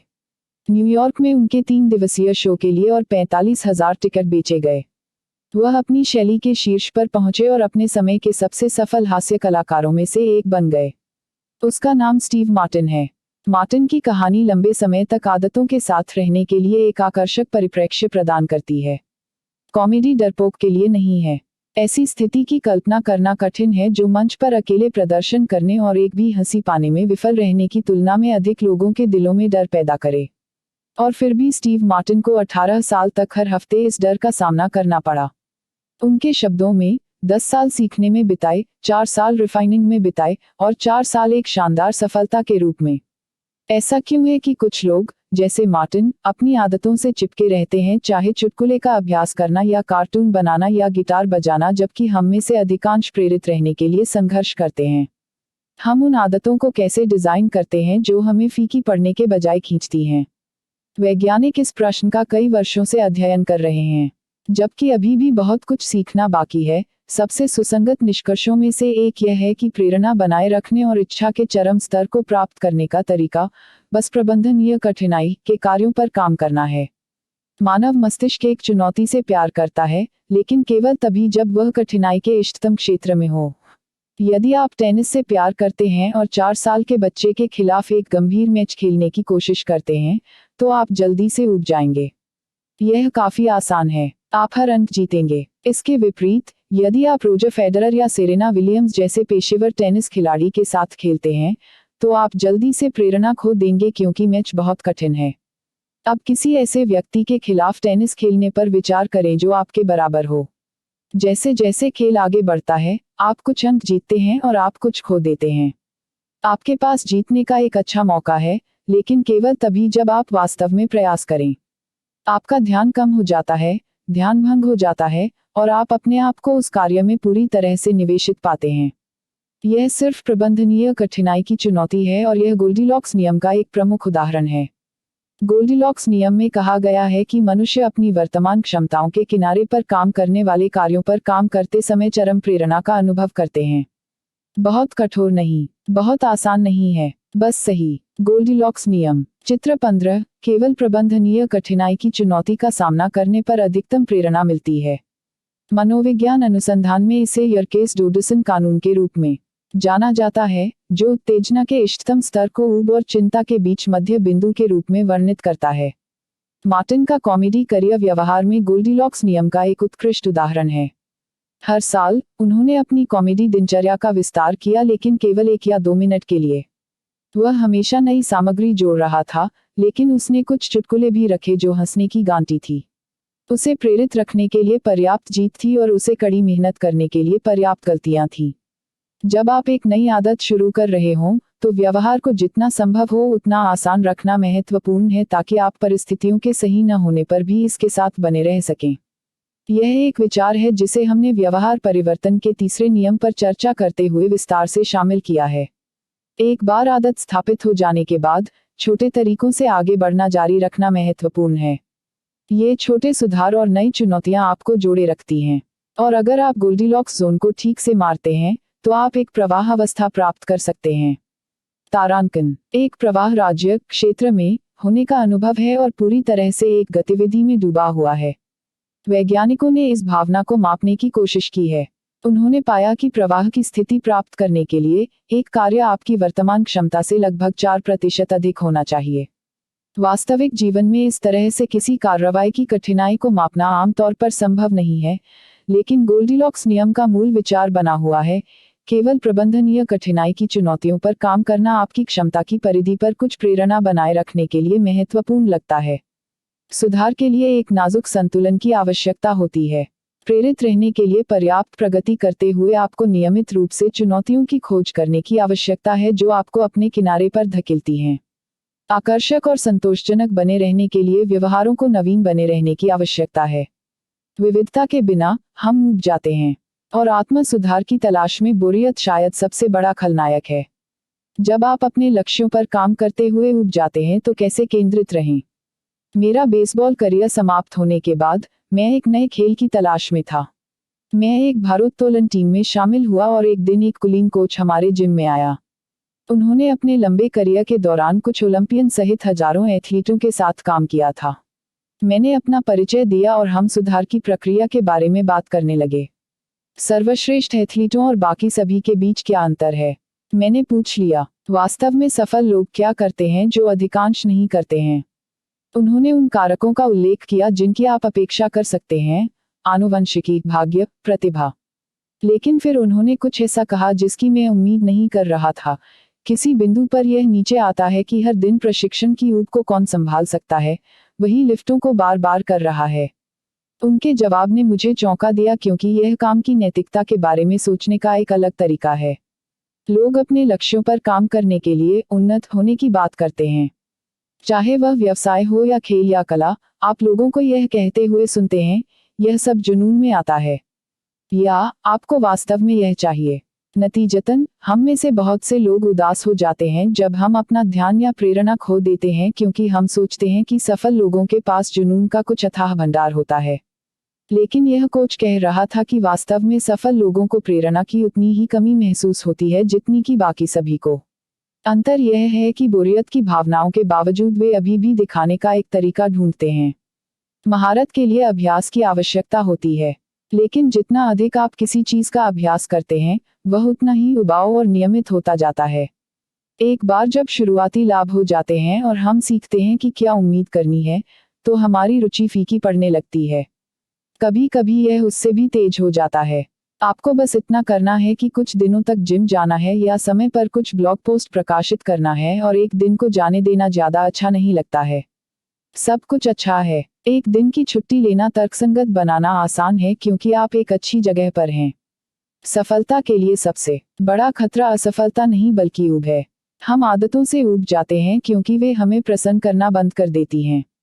परिणाम अपेक्षित हो जाता है और जैसे जैसे हमारी आदतें सामान्य होती जाती हैं, हम नवीनता की तलाश में अपनी प्रगति को पटरी से उतारने लगते हैं। शायद यही कारण है कि हम एक कभी न खत्म होने वाले चक्र में फंस जाते हैं, एक कसरत से दूसरी कसरत पर, एक आहार से दूसरे पर, एक व्यवसाय के विचार से दूसरे पर। जैसे ही हम प्रेरणा में थोड़ी सी भी गिरावट का अनुभव करते हैं, हम एक नई रणनीति की तलाश करना शुरू कर देते हैं, भले ही पुरानी अभी भी काम कर रही हो। जैसा कि मैकियावेली ने कहा, पुरुष इस हद तक नवीनता की इच्छा रखते हैं कि जो लोग अच्छा कर रहे हैं वे भी उतना ही बदलाव चाहते हैं जितना कि वे जो बुरा कर रहे हैं। शायद यही कारण है कि सबसे अधिक आदत बनाने वाले उत्पाद वे हैं जो नवीनता के निरंतर रूप प्रदान करते हैं। वीडियो गेम दृश्य नवीनता प्रदान करते हैं। पोर्न यौन नवीनता प्रदान करता है। जंक फूड पाक को नवीनता प्रदान करते हैं। इनमें से प्रत्येक अनुभव आश्चर्य के निरंतर तत्व प्रदान करता है। मनोविज्ञान में इसे एक परिवर्तनशील इनाम के रूप में जाना जाता है। तारांकन स्लॉट मशीनें वास्तविक दुनिया का सबसे आम उदाहरण हैं। एक जुआरी जैकपॉट को समय समय पर हिट करता है, लेकिन किसी भी अनुमानित अंतराल पर नहीं। पुरस्कार की गति भिन्न होती है। यह भिन्नता डोपामाइन की सबसे बड़ी वृद्धि की ओर ले जाती है, स्मृति स्मरण को बढ़ाती है और आदत निर्माण को तेज करती है। परिवर्तनीय पुरस्कार एक लालसा पैदा नहीं करेंगे, अर्थात आप एक ऐसा इनाम नहीं ले सकते हैं जिसमें लोग रुचि नहीं रखते हैं, उन्हें एक चर अंतराल पर दें और आशा करें कि यह उनके दिमाग को बदल देगा, लेकिन वे इसे बढ़ाने का एक शक्तिशाली तरीका है। लालसा हम पहले से ही अनुभव करते हैं क्योंकि वे ऊब को कम करते हैं। इच्छा का मधुर स्थान सफलता और असफलता के बीच 50/50 के विभाजन पर होता है। आधा समय आपको वह मिलता है जो आप चाहते हैं, आधा समय आप नहीं करते हैं। आपको संतुष्टि का अनुभव करने के लिए पर्याप्त जीतना और इच्छा का अनुभव करने के लिए पर्याप्त इच्छा की आवश्यकता है। यह गोल्डीलॉक्स नियम का पालन करने के लाभों में से एक है। यदि आप पहले से ही एक आदत में रुचि रखते हैं, तो केवल प्रबंधनीय कठिनाई की चुनौतियों पर काम करना चीजों को दिलचस्प बनाए रखने का एक अच्छा तरीका है। बेशक, सभी आदतों में एक परिवर्तनशील इनाम घटक नहीं होता है और आप उन्हें ऐसा नहीं करना चाहेंगे। अगर गूगल ने केवल कुछ समय के लिए एक उपयोगी खोज परिणाम दिया, तो मैं बहुत जल्दी एक प्रतियोगी के पास जाऊंगा। अगर उबर मेरी आधी ट्रिप ही ले पाता, तो मुझे संदेह है कि मैं उस सेवा का अधिक समय तक उपयोग करूंगा। और अगर मैं हर रात अपने दांतों को फ्लॉस करता और केवल कभी कभी एक साफ मुंह के साथ समाप्त होता, तो मुझे लगता है कि मैं इसे छोड़ दूंगा। परिवर्तनीय पुरस्कार या नहीं, कोई भी आदत हमेशा दिलचस्प नहीं रहेगी। आत्म सुधार की यात्रा में किसी बिंदु पर सभी को एक ही चुनौती का सामना करना पड़ता है, आपको ऊब के साथ प्यार में पड़ना होगा। हम सभी के लक्ष्य होते हैं जिन्हें हम प्राप्त करना चाहते हैं और सपने जिन्हें हम पूरा करना चाहते हैं, लेकिन इससे कोई फर्क नहीं पड़ता कि आप किसमें बेहतर बनने की कोशिश कर रहे हैं। यदि आप केवल सुविधाजनक या रोमांचक काम करते हैं, तो आप करेंगे उल्लेखनीय परिणाम प्राप्त करने के लिए कभी भी पर्याप्त रूप से सुसंगत न हो। मैं गारंटी दे सकता हूं कि यदि आप एक आदत शुरू करने और उस पर टिके रहने का प्रबंधन करते हैं, तो ऐसे दिन आएंगे जब आप छोड़ने का मन करेंगे।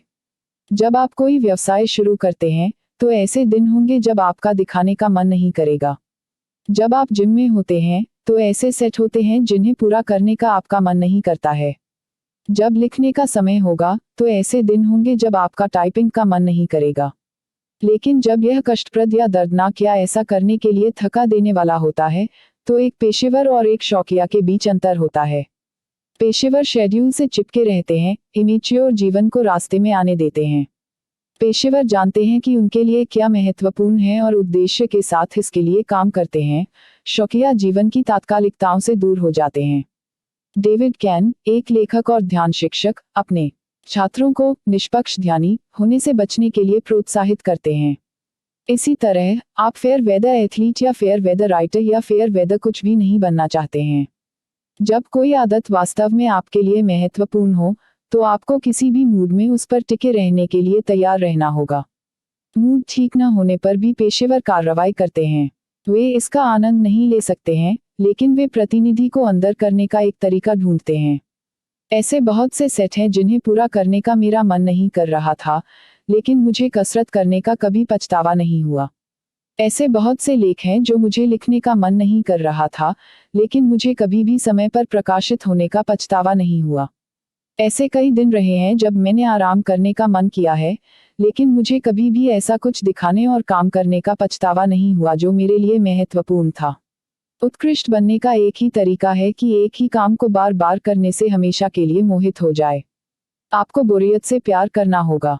अध्याय का सारांश। गोल्डीलॉक्स नियम में कहा गया है कि मनुष्य अपनी वर्तमान क्षमताओं के ठीक किनारे पर काम करते समय चरम प्रेरणा का अनुभव करते हैं। सफलता के लिए सबसे बड़ा खतरा असफलता नहीं बल्कि ऊब है। जैसे जैसे आदतें नियमित होती जाती हैं, वे कम दिलचस्प और कम संतोषजनक होती जाती हैं। हम ऊब जाते हैं। कोई भी व्यक्ति जब प्रेरित महसूस करता है तो वह कड़ी मेहनत कर सकता है। जब काम रोमांचक न हो तो चलते रहने की क्षमता से फर्क पड़ता है। पेशेवर शेड्यूल से चिपके रहते हैं, इमेच्योर जीवन को रास्ते में आने देते हैं। अध्याय 20। अच्छी आदतें बनाने का नकारात्मक पहलू। आदतें महारत के लिए नींव बनाती हैं। शतरंज में टुकड़ों की बुनियादी गतिविधियों के स्वचालित होने के बाद ही खिलाड़ी खेल के अगले स्तर पर ध्यान केंद्रित कर सकता है। कंठस्थ की गई जानकारी का प्रत्येक हिस्सा अधिक प्रयासपूर्ण सोच के लिए मानसिक स्थान को खोलता है। यह किसी भी प्रयास के लिए सच है। जब आप सरल आंदोलनों को इतनी अच्छी तरह से जानते हैं कि आप उन्हें बिना सोचे समझे प्रदर्शन कर सकते हैं, तो आप अधिक उन्नत विवरणों पर ध्यान देने के लिए स्वतंत्र हैं। इस तरह, आदतें किसी भी उत्कृष्टता की खोज की रीढ़ होती हैं। हालांकि, आदतों के लाभ एक कीमत पर आते हैं। सबसे पहले, प्रत्येक दोहराव प्रवाह, गति और कौशल विकसित करता है।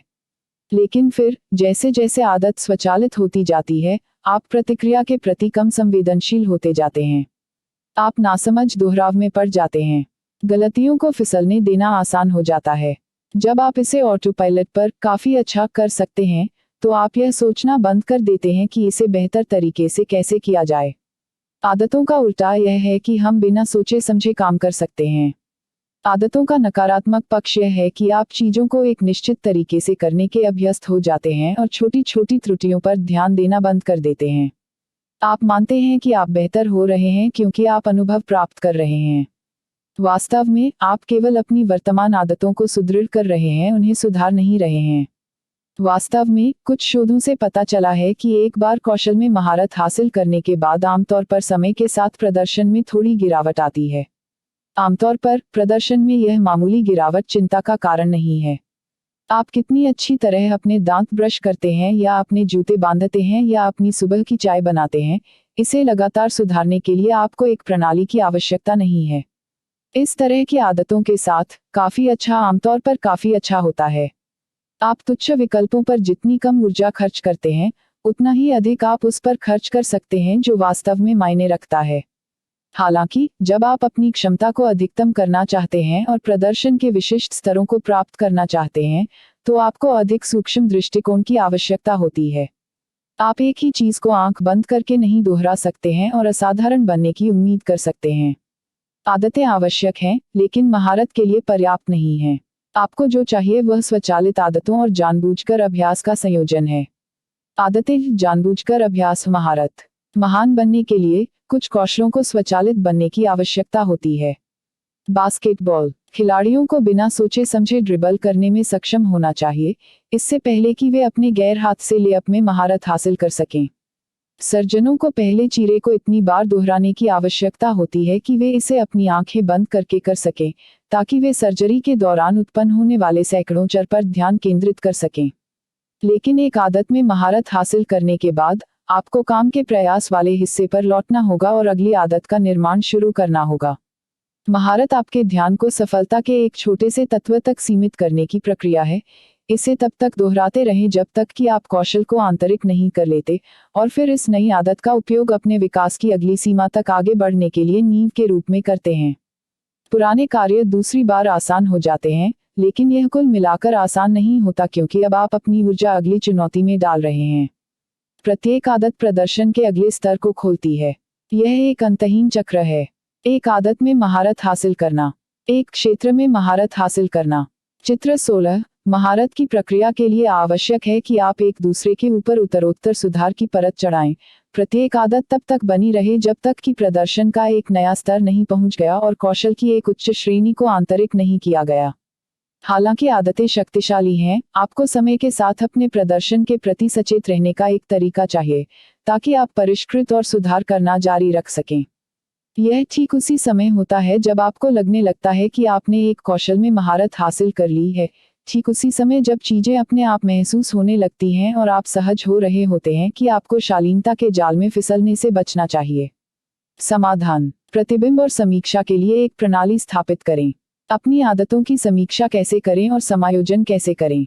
1986 में लॉस एंजल्स लेकर्स के पास अब तक की सबसे प्रतिभाशाली बास्केटबॉल टीमों में से एक थी, लेकिन उन्हें शायद ही कभी इस तरह याद किया जाता है।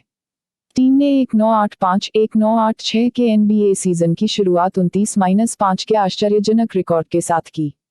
पंडित कह रहे थे कि हम बास्केटबॉल के इतिहास में सर्वश्रेष्ठ टीम हो सकते हैं, मुख्य कोच पैट रिले ने सीजन के बाद कहा।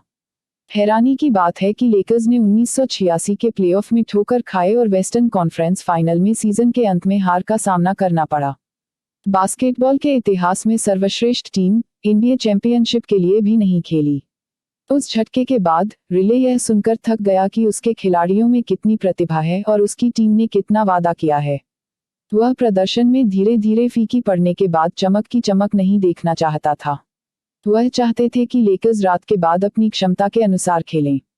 1986 की गर्मियों में उन्होंने ठीक वैसा ही करने के लिए एक योजना बनाई, एक प्रणाली जिसे उन्होंने करियर बेस्ट एफर्ट प्रोग्राम या CBE कहा। जब खिलाड़ी पहली बार लेकर्स में शामिल होते हैं, रिले ने समझाया, हम उनके बास्केटबॉल आंकड़ों को हाई स्कूल में वापस ट्रैक करते हैं। मैं इसे टेकिंग देयर नंबर कहता हूँ। हम इस बात का सटीक आकलन करते हैं कि एक खिलाड़ी क्या कर सकता है, फिर उसे टीम के लिए अपनी योजना में शामिल करें, इस धारणा के आधार पर कि वह बनाए रखेगा और फिर अपने औसत में सुधार करेगा। एक खिलाड़ी के प्रदर्शन के आधारभूत स्तर को निर्धारित करने के बाद रिले ने एक महत्वपूर्ण कदम जोड़ा। उन्होंने प्रत्येक खिलाड़ी से सीजन के दौरान अपने उत्पादन में कम से कम 1% सुधार करने के लिए कहा। यदि वे सफल होते हैं तो यह एक सीबीई या करियर सर्वश्रेष्ठ प्रयास होगा। ब्रिटिश साइकिलिंग टीम के समान, जिसकी हमने अध्याय 1 में चर्चा की थी, लेकर्स ने प्रत्येक दिन थोड़ा बेहतर होकर चरम प्रदर्शन की मांग की। रिले यह बताने के लिए सावधान था कि सीबीई केवल अंक या आंकड़ों के बारे में नहीं था, बल्कि आपके आध्यात्मिक और मानसिक और शारीरिक रूप से सर्वोत्तम प्रयास देने के बारे में था। खिलाड़ियों को एक प्रतिद्वंद्वी को आप में दौड़ने की अनुमति देने के लिए श्रेय दिया जाता है, जब आप जानते हैं कि उसके खिलाफ एक बेईमानी से बुलाया जाएगा। ढीली गेंदों के लिए डाइविंग रिबाउंड के बाद जाने की संभावना है कि आप उन्हें प्राप्त करने की संभावना रखते हैं या नहीं। एक टीम के साथी की मदद करते हैं जब वह खिलाड़ी की रखवाली करता है उससे आगे निकल गया है और अन्य अनसंग हीरो काम करता है। उदाहरण के तौर पर, मान लें कि मैजिक जॉनसन उस समय लेकर्स स्टार खिलाड़ी के पास एक गेम में 11 अंक, 8 रिबाउंड, 12 सहायता, 2 स्टील्स और 5 टर्नओवर थे। मैजिक को एक ढीली गेंद एक के बाद गोता लगाकर अनसंग हीरो डीड का श्रेय भी मिला। आखिर में उन्होंने इस काल्पनिक खेल में कुल 33 मिनट खेले। सकारात्मक संख्याएं 11 जोड़ 1 जोड़ 12 जोड़ 2 जोड़ 134 तक जुड़ती हैं। फिर हम 29 प्राप्त करने के लिए 5 टर्नओवर 34-5 घटाते हैं। अंत में हम 29 को खेले गए 33 मिनट से विभाजित करते हैं। 293 इक्वल्स 0.879। मैजिक की सीबीई संख्या यहाँ 879 होगी। इस संख्या की गणना एक खिलाड़ी के सभी खेलों के लिए की गई थी और यह औसत सीबीई था जिसे एक खिलाड़ी को सीजन के दौरान 1% सुधार करने के लिए कहा गया था। रिले ने प्रत्येक खिलाड़ी के वर्तमान सीबीई की तुलना न केवल उनके पिछले प्रदर्शनों से की, बल्कि लीग के अन्य खिलाड़ियों से भी की। जैसा कि रिले ने कहा, हम लीग विरोधियों के साथ टीम के सदस्यों को रैंक करते हैं जो समान स्थिति खेलते हैं और समान भूमिका परिभाषाएं रखते हैं। स्पोर्ट्स राइटर जैकी मैकमुलन ने कहा, रिले ने प्रत्येक सप्ताह ब्लैकबोर्ड पर बोल्ड लेटरिंग में लीग में शीर्ष प्रदर्शन करने वालों को तुरही दी और उन्हें अपने ही रोस्टर पर संबंधित खिलाड़ियों के खिलाफ मापा। ठोस, विश्वसनीय खिलाड़ियों ने आमतौर पर 600 के दशक में एक स्कोर का मूल्यांकन किया, जबकि कुलीन खिलाड़ियों ने कम से कम 800 रन बनाए। मैजिक जॉनसन, जिन्होंने अपने करियर में 138 ट्रिपल डबल्स जमा किए, ने अक्सर 1000 से अधिक स्कोर किया। लेकर्स ने सीबीई डेटा की ऐतिहासिक तुलना करके साल दर साल प्रगति पर भी जोर दिया। रिले ने कहा, हमने नवंबर 1986 के महीने को नवंबर 1985 के बाद रखा और खिलाड़ियों को दिखाया कि क्या वे पिछले सीजन में उसी बिंदु से बेहतर या बदतर कर रहे थे। फिर हमने उन्हें दिखाया कि कैसे दिसंबर 1986 के उनके प्रदर्शन के आंकड़े नवंबर के मुकाबले ढेर हो गए। लेकर्स ने अक्टूबर 1986 में सीबीई की शुरुआत की। 8 महीने बाद वे एनबीए चैंपियन थे। अगले वर्ष पैट रिले ने अपनी टीम को एक और खिताब दिलाया क्योंकि लेकर्स 20 वर्षों में एक के बाद एक एनबीए चैंपियनशिप जीतने वाली पहली टीम बन गई। बाद में उन्होंने कहा, किसी भी उद्यम के लिए एक प्रयास को बनाए रखना सबसे महत्वपूर्ण बात है।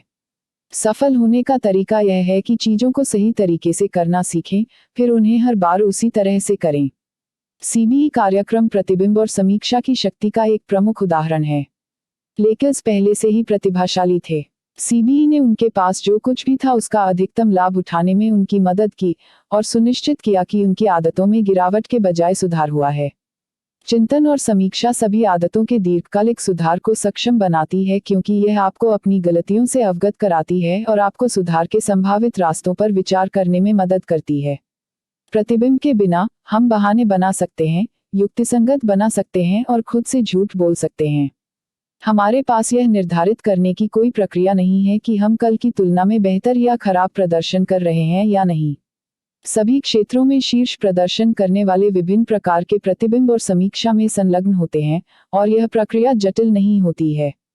केन्याई धावक एलियूड किपचोगे अब तक के सबसे महान मैराथन में से एक हैं और ओलंपिक स्वर्ण पदक विजेता हैं।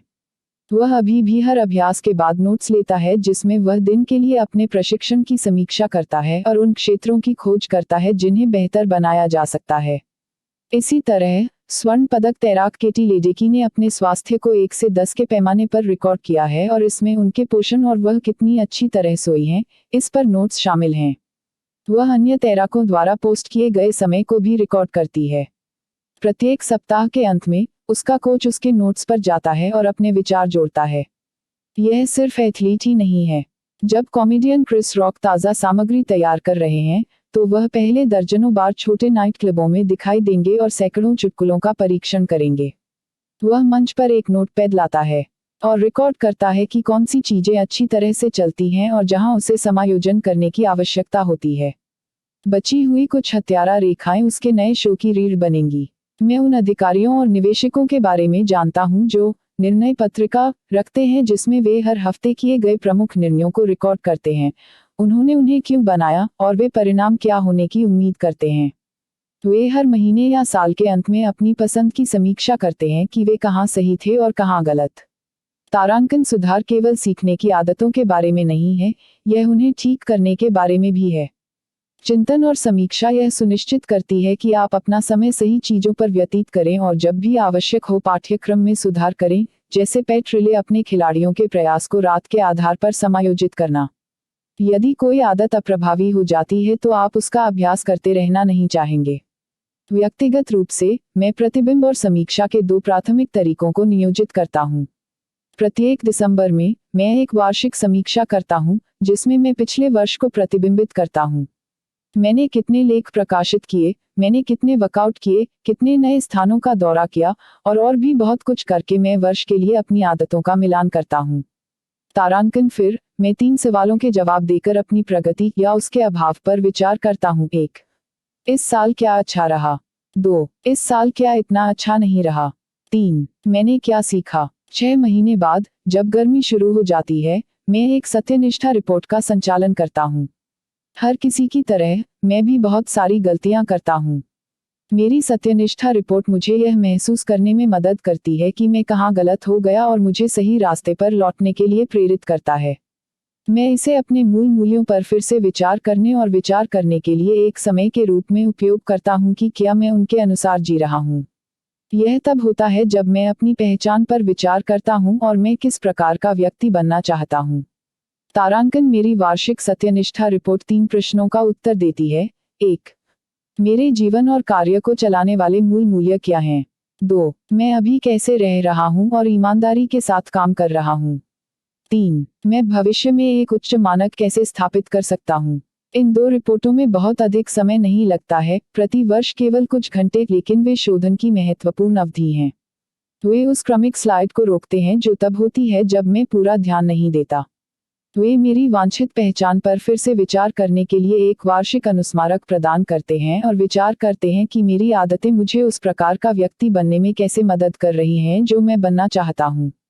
वे संकेत देते हैं कि मुझे कब अपनी आदतों को अपग्रेड करना चाहिए और नई चुनौतियों का सामना करना चाहिए और मुझे अपने प्रयासों को कब वापस डायल करना चाहिए और बुनियादी बातों पर ध्यान देना चाहिए।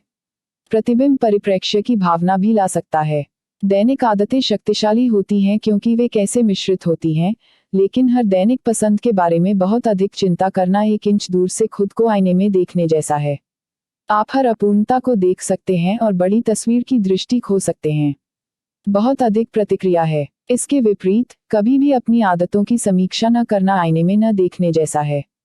आप आसानी से ठीक करने योग्य दोषों से अवगत नहीं हैं। आपकी शर्ट पर एक स्थान, आपके दांतों में थोड़ा सा भोजन। प्रतिक्रिया बहुत कम है। समय समय पर प्रतिबिंब और समीक्षा एक संवादात्मक दूरी से खुद को आईने में देखने जैसा है। आप उन महत्वपूर्ण परिवर्तनों को देख सकते हैं जिन्हें आपको बड़ी तस्वीर को देखे बिना करना चाहिए। आप पूरी पर्वत श्रृंखला को देखना चाहते हैं, प्रत्येक चोटी और घाटी पर जुनूनी नहीं।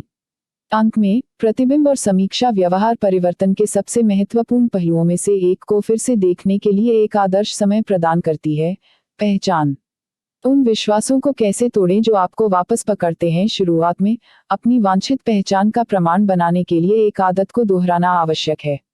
हालांकि जब आप उस नई पहचान से जुड़ते हैं तो वही मान्यताएं आपको विकास के अगले स्तर से रोक सकती हैं। जब आपके खिलाफ काम किया जाता है तो आपकी पहचान एक तरह का गर्व पैदा करती है जो आपको अपनी कमजोरियों को नकारने के लिए प्रोत्साहित करती है और आपको सही मायने में बढ़ने से रोकती है। यह आदतों के निर्माण के सबसे बड़े नुकसानों में से एक है। एक विचार हमारे लिए जितना पवित्र है, अर्थात वह हमारी पहचान से जितना गहरा जुड़ा है, उतनी ही अधिक मजबूती से हम उसकी आलोचना से बचाव करेंगे। यह आप हर उद्योग में देखते हैं। स्कूली शिक्षिका जो नवीन शिक्षण विधियों की उपेक्षा करती है और अपनी आजमाई हुई पाठ योजनाओं के साथ चिपकी रहती है। अनुभवी प्रबंधक जो अपने तरीके से काम करने के लिए प्रतिबद्ध है। सर्जन जो अपने छोटे सहयोगियों के विचारों को खारिज करता है। वह बैंड जो पहले एक दिमाग उड़ा देने वाला एल्बम बनाता है और फिर एक रट में फंस जाता है।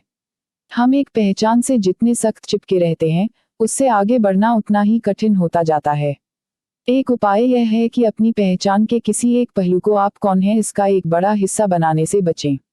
निवेशक पॉल ग्राहम के शब्दों में, अपनी पहचान को छोटा रखें। जितना अधिक आप किसी एक विश्वास को आपको परिभाषित करने देते हैं, उतना ही कम सक्षम होते हैं जब जीवन आपको चुनौती देता है।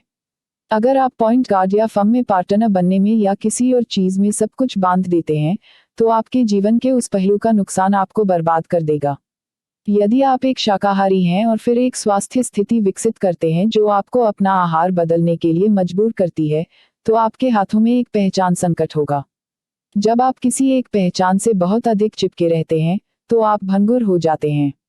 उस एक चीज को खो दो और तुम खुद को खो दो। मेरे अधिकांश युवा जीवन के लिए एक एथलीट होना मेरी पहचान का एक प्रमुख हिस्सा था। मेरा बेसबॉल करियर समाप्त होने के बाद मैंने खुद को खोजने के लिए संघर्ष किया। जब आप अपना पूरा जीवन एक तरह से खुद को परिभाषित करने में बिताते हैं और वह गायब हो जाता है, तो अब आप कौन हैं?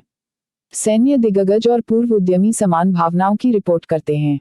यदि आपकी पहचान मैं एक महान सैनिक हूं जैसे विश्वास में लिपटी हुई है, तो आपकी सेवा की अवधि समाप्त होने पर क्या होगा? कई व्यवसाय मालिकों के लिए उनकी पहचान मैं सीईओ हूं या मैं संस्थापक हूं की तर्ज पर कुछ है। यदि आपने हर जागने का क्षण अपने व्यवसाय पर काम करते हुए बिताया है, तो कंपनी को बेचने के बाद आप कैसा महसूस करेंगे? पहचान के इन नुकसानों को कम करने की कुंजी खुद को इस तरह से फिर से परिभाषित करना है कि आपको अपनी पहचान के महत्वपूर्ण पहलुओं को रखने के लिए मिलता है, भले ही आपकी विशेष भूमिका बदल जाए। मैं एक एथलीट हूं बन जाता है, मैं उस प्रकार का व्यक्ति हूं जो मानसिक रूप से कठिन है और शारीरिक चुनौती से प्यार करता है।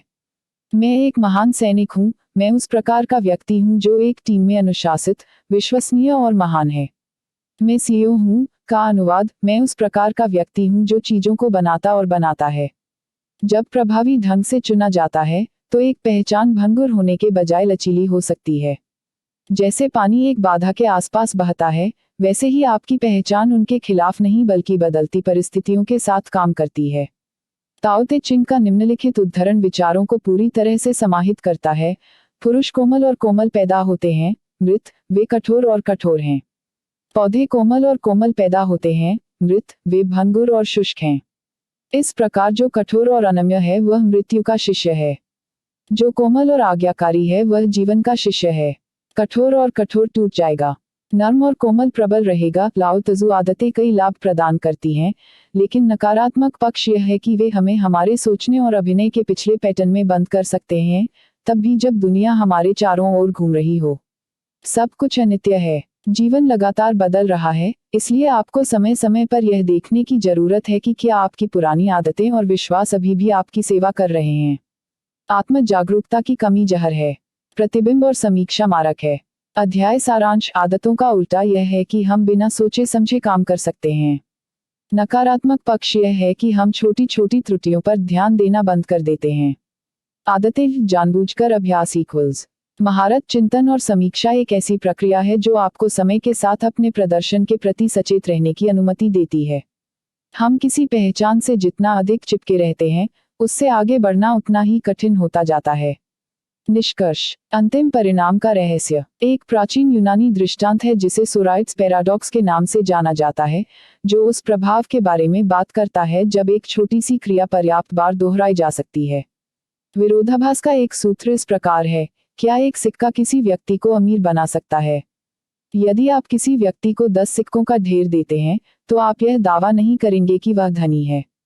लेकिन क्या होगा यदि आप एक और जोड़ते हैं, और दूसरी? किसी बिंदु पर आपको यह स्वीकार करना होगा कि कोई भी तब तक अमीर नहीं हो सकता जब तक कि एक सिक्का उसे ऐसा नहीं बना सकता। हम परमाणु आदतों के बारे में भी यही कह सकते हैं। क्या एक छोटा सा बदलाव आपके जीवन को बदल सकता है? यह संभावना नहीं है कि आप ऐसा कहेंगे, लेकिन क्या होगा अगर आपने दूसरा बनाया और दूसरी। किसी बिंदु पर आपको यह स्वीकार करना होगा कि आपका जीवन एक छोटे से बदलाव से बदल गया था। आदत बदलने की पवित्र कब्र 1% सुधार नहीं है, बल्कि उनमें से 1000 है। यह ढेर सारी परमाणु आदतों का एक समूह है, हर एक समग्र प्रणाली की एक मूलभूत इकाई है। शुरुआत में छोटे सुधार अक्सर अर्थहीन लग सकते हैं क्योंकि वे सिस्टम के भार से धुल जाते हैं। जिस तरह एक सिक्का आपको अमीर नहीं बना सकता, उसी तरह एक सकारात्मक बदलाव जैसे 1 मिनट के लिए ध्यान करना या हर दिन एक पेज पढ़ना, ध्यान देने योग्य अंतर देने की संभावना नहीं है। धीरे धीरे, हालांकि, जैसे जैसे आप छोटे छोटे बदलावों को एक दूसरे के ऊपर रखना जारी रखते हैं, जीवन का पैमाना हिलना शुरू हो जाता है। प्रत्येक सुधार पैमाने के सकारात्मक पक्ष में रेत के एक दाने को जोड़ने जैसा है, धीरे धीरे चीजों को अपने पक्ष में झुकाना। आखिरकार, यदि आप इसके साथ चिपके रहते हैं, तो आप एक महत्वपूर्ण बिंदु पर पहुंच जाते हैं। अचानक अच्छी आदतों के साथ रहना आसान लगने लगता है। सिस्टम का वजन आपके खिलाफ नहीं बल्कि आपके लिए काम कर रहा है। इस पुस्तक के दौरान हमने शीर्ष कलाकारों के बारे में दर्जनों कहानियों को देखा है। हमने ओलंपिक स्वर्ण पदक विजेताओं, पुरस्कार विजेता कलाकारों, व्यापारिक नेताओं, जीवन रक्षक चिकित्सकों और स्टार कॉमेडियन के बारे में सुना है, जिन्होंने अपने शिल्प और तिजोरी में महारत हासिल करने के लिए छोटी छोटी आदतों के विज्ञान का उपयोग किया है।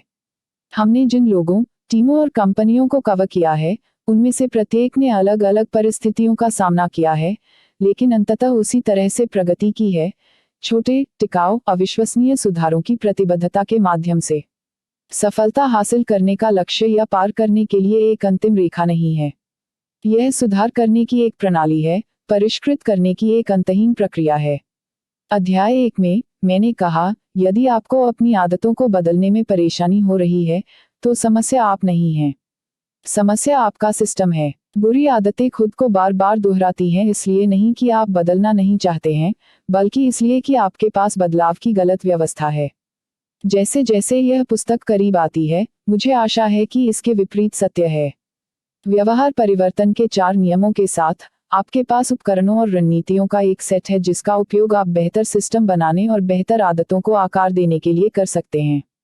कभी कभी किसी आदत को याद रखना मुश्किल होगा और आपको इसे स्पष्ट करना होगा। दूसरी बार आपका शुरू करने का मन नहीं करेगा और आपको इसे आकर्षक बनाने की आवश्यकता होगी। कई मामलों में, आप पाएंगे कि एक आदत बहुत कठिन होगी और आपको इसे आसान बनाने की आवश्यकता होगी। और कभी कभी, आपको इसके साथ चिपके रहने का मन नहीं करेगा और आपको इसे संतोषजनक बनाने की आवश्यकता होगी। यहाँ व्यवहार सहज है, यहाँ व्यवहार मुश्किल है। जाहिर, अदृश्य, आकर्षक, बदसूरत, आसान, मुश्किल, संतोषजनक, नाकाफी। आप अपनी अच्छी आदतों को स्पष्ट, आकर्षक, आसान और संतोषजनक बनाकर स्पेक्ट्रम के बाईं ओर धकेलना चाहते हैं। इस बीच, आप अपनी बुरी आदतों को अदृश्य, अनाकर्षक, कठोर और असंतोषजनक बनाकर उन्हें दाईं ओर समूहित करना चाहते हैं। यह एक सतत प्रक्रिया है। कोई समापन रेखा नहीं है। कोई स्थायी समाधान नहीं है। जब भी आप सुधार करना चाहते हैं, तो आप व्यवहार परिवर्तन के 4 नियमों के माध्यम से तब तक घूम सकते हैं जब तक आपको अगली बाधा न मिल जाए। इसे स्पष्ट करें, आकर्षक बनाएं, इसे आसान बनाएं, इसे संतोषजनक बनाओ। गोलाकार, हमेशा 1% बेहतर पाने के लिए अगला रास्ता तलाशते हैं। अंतिम परिणाम प्राप्त करने का रहस्य कभी भी सुधार करना बंद नहीं करना है। यह उल्लेखनीय है कि यदि आप रुकते नहीं हैं तो आप क्या बना सकते हैं। यदि आप काम करना बंद नहीं करते हैं तो यह उल्लेखनीय है कि आप जिस व्यवसाय का निर्माण कर सकते हैं। यदि आप प्रशिक्षण बंद नहीं करते हैं तो यह उल्लेखनीय है कि आप शरीर का निर्माण कर सकते हैं। यह उल्लेखनीय है कि यदि आप सीखना बंद नहीं करते हैं तो आप ज्ञान का निर्माण कर सकते हैं। यदि आप बचत करना बंद नहीं करते हैं तो यह उल्लेखनीय है कि आप भाग्य का निर्माण कर सकते हैं। यह उल्लेखनीय है कि यदि आप परवाह करना बंद नहीं करते हैं तो आप दोस्ती बना सकते हैं। छोटी छोटी आदतें नहीं जुड़ती, वे यौगिक, वह परमाणु आदतों की शक्ति है। छोटे बदलाव, उल्लेखनीय परिणाम, 4 कानूनों से छोटे सबक। इस पुस्तक में मैंने मानव व्यवहार के लिए 4 चरणीय मॉडल पेश किया है: संकेत, लालसा, प्रतिक्रिया, इनाम। यह ढांचा न केवल हमें नई आदतें बनाना सिखाता है बल्कि मानव व्यवहार के बारे में कुछ दिलचस्प अंतर्दृष्टि भी प्रकट करता है। समस्या चरण 1, क्यू। 2, लालसा। समाधान चरण 3, प्रतिक्रिया। 4. इनाम। इस खंड में मैंने कुछ पाठ और सामान्य ज्ञान के कुछ अंश संकलित किए हैं जिनकी पुष्टि मॉडल द्वारा की जाती है। इन उदाहरणों का उद्देश्य यह स्पष्ट करना है कि मानव व्यवहार का वर्णन करते समय यह ढांचा कितना उपयोगी और व्यापक है। एक बार जब आप मॉडल को समझ लेते हैं तो आप हर जगह इसके उदाहरण देखेंगे। इच्छा से पहले जागरूकता आती है। जब आप किसी संकेत को अर्थ प्रदान करते हैं तो एक लालसा पैदा होती है। आपका मस्तिष्क आपकी वर्तमान स्थिति का वर्णन करने के लिए एक भावना या भावना का निर्माण करता है, और इसका मतलब है कि लालसा तभी हो सकती है जब आपने एक अवसर देखा हो। खुशी केवल इच्छा की अनुपस्थिति है। जब आप एक संकेत देखते हैं लेकिन अपनी स्थिति को बदलने की इच्छा नहीं रखते हैं, तो आप वर्तमान स्थिति से संतुष्ट हैं। खुशी आनंद की उपलब्धि, जो खुशी या संतुष्टि है, के बारे में नहीं है, बल्कि इच्छा की कमी के बारे में है। यह तब आता है जब आपको अलग तरह से महसूस करने की कोई ललक नहीं होती है। खुशी वह अवस्था है जिसमें आप प्रवेश करते हैं जब आप अपनी अवस्था को बदलना नहीं चाहते। हालांकि खुशी क्षणभंगुर है क्योंकि एक नई इच्छा हमेशा साथ आती है। जैसा कि कैट बुड्रिस कहते हैं, खुशी एक इच्छा की पूर्ति और एक नई इच्छा के निर्माण के बीच की जगह है। इसी तरह राज्य में परिवर्तन की लालसा और उसे प्राप्त करने के बीच की जगह दुख है। यह आनंद का विचार है जिसका हम पीछा करते हैं।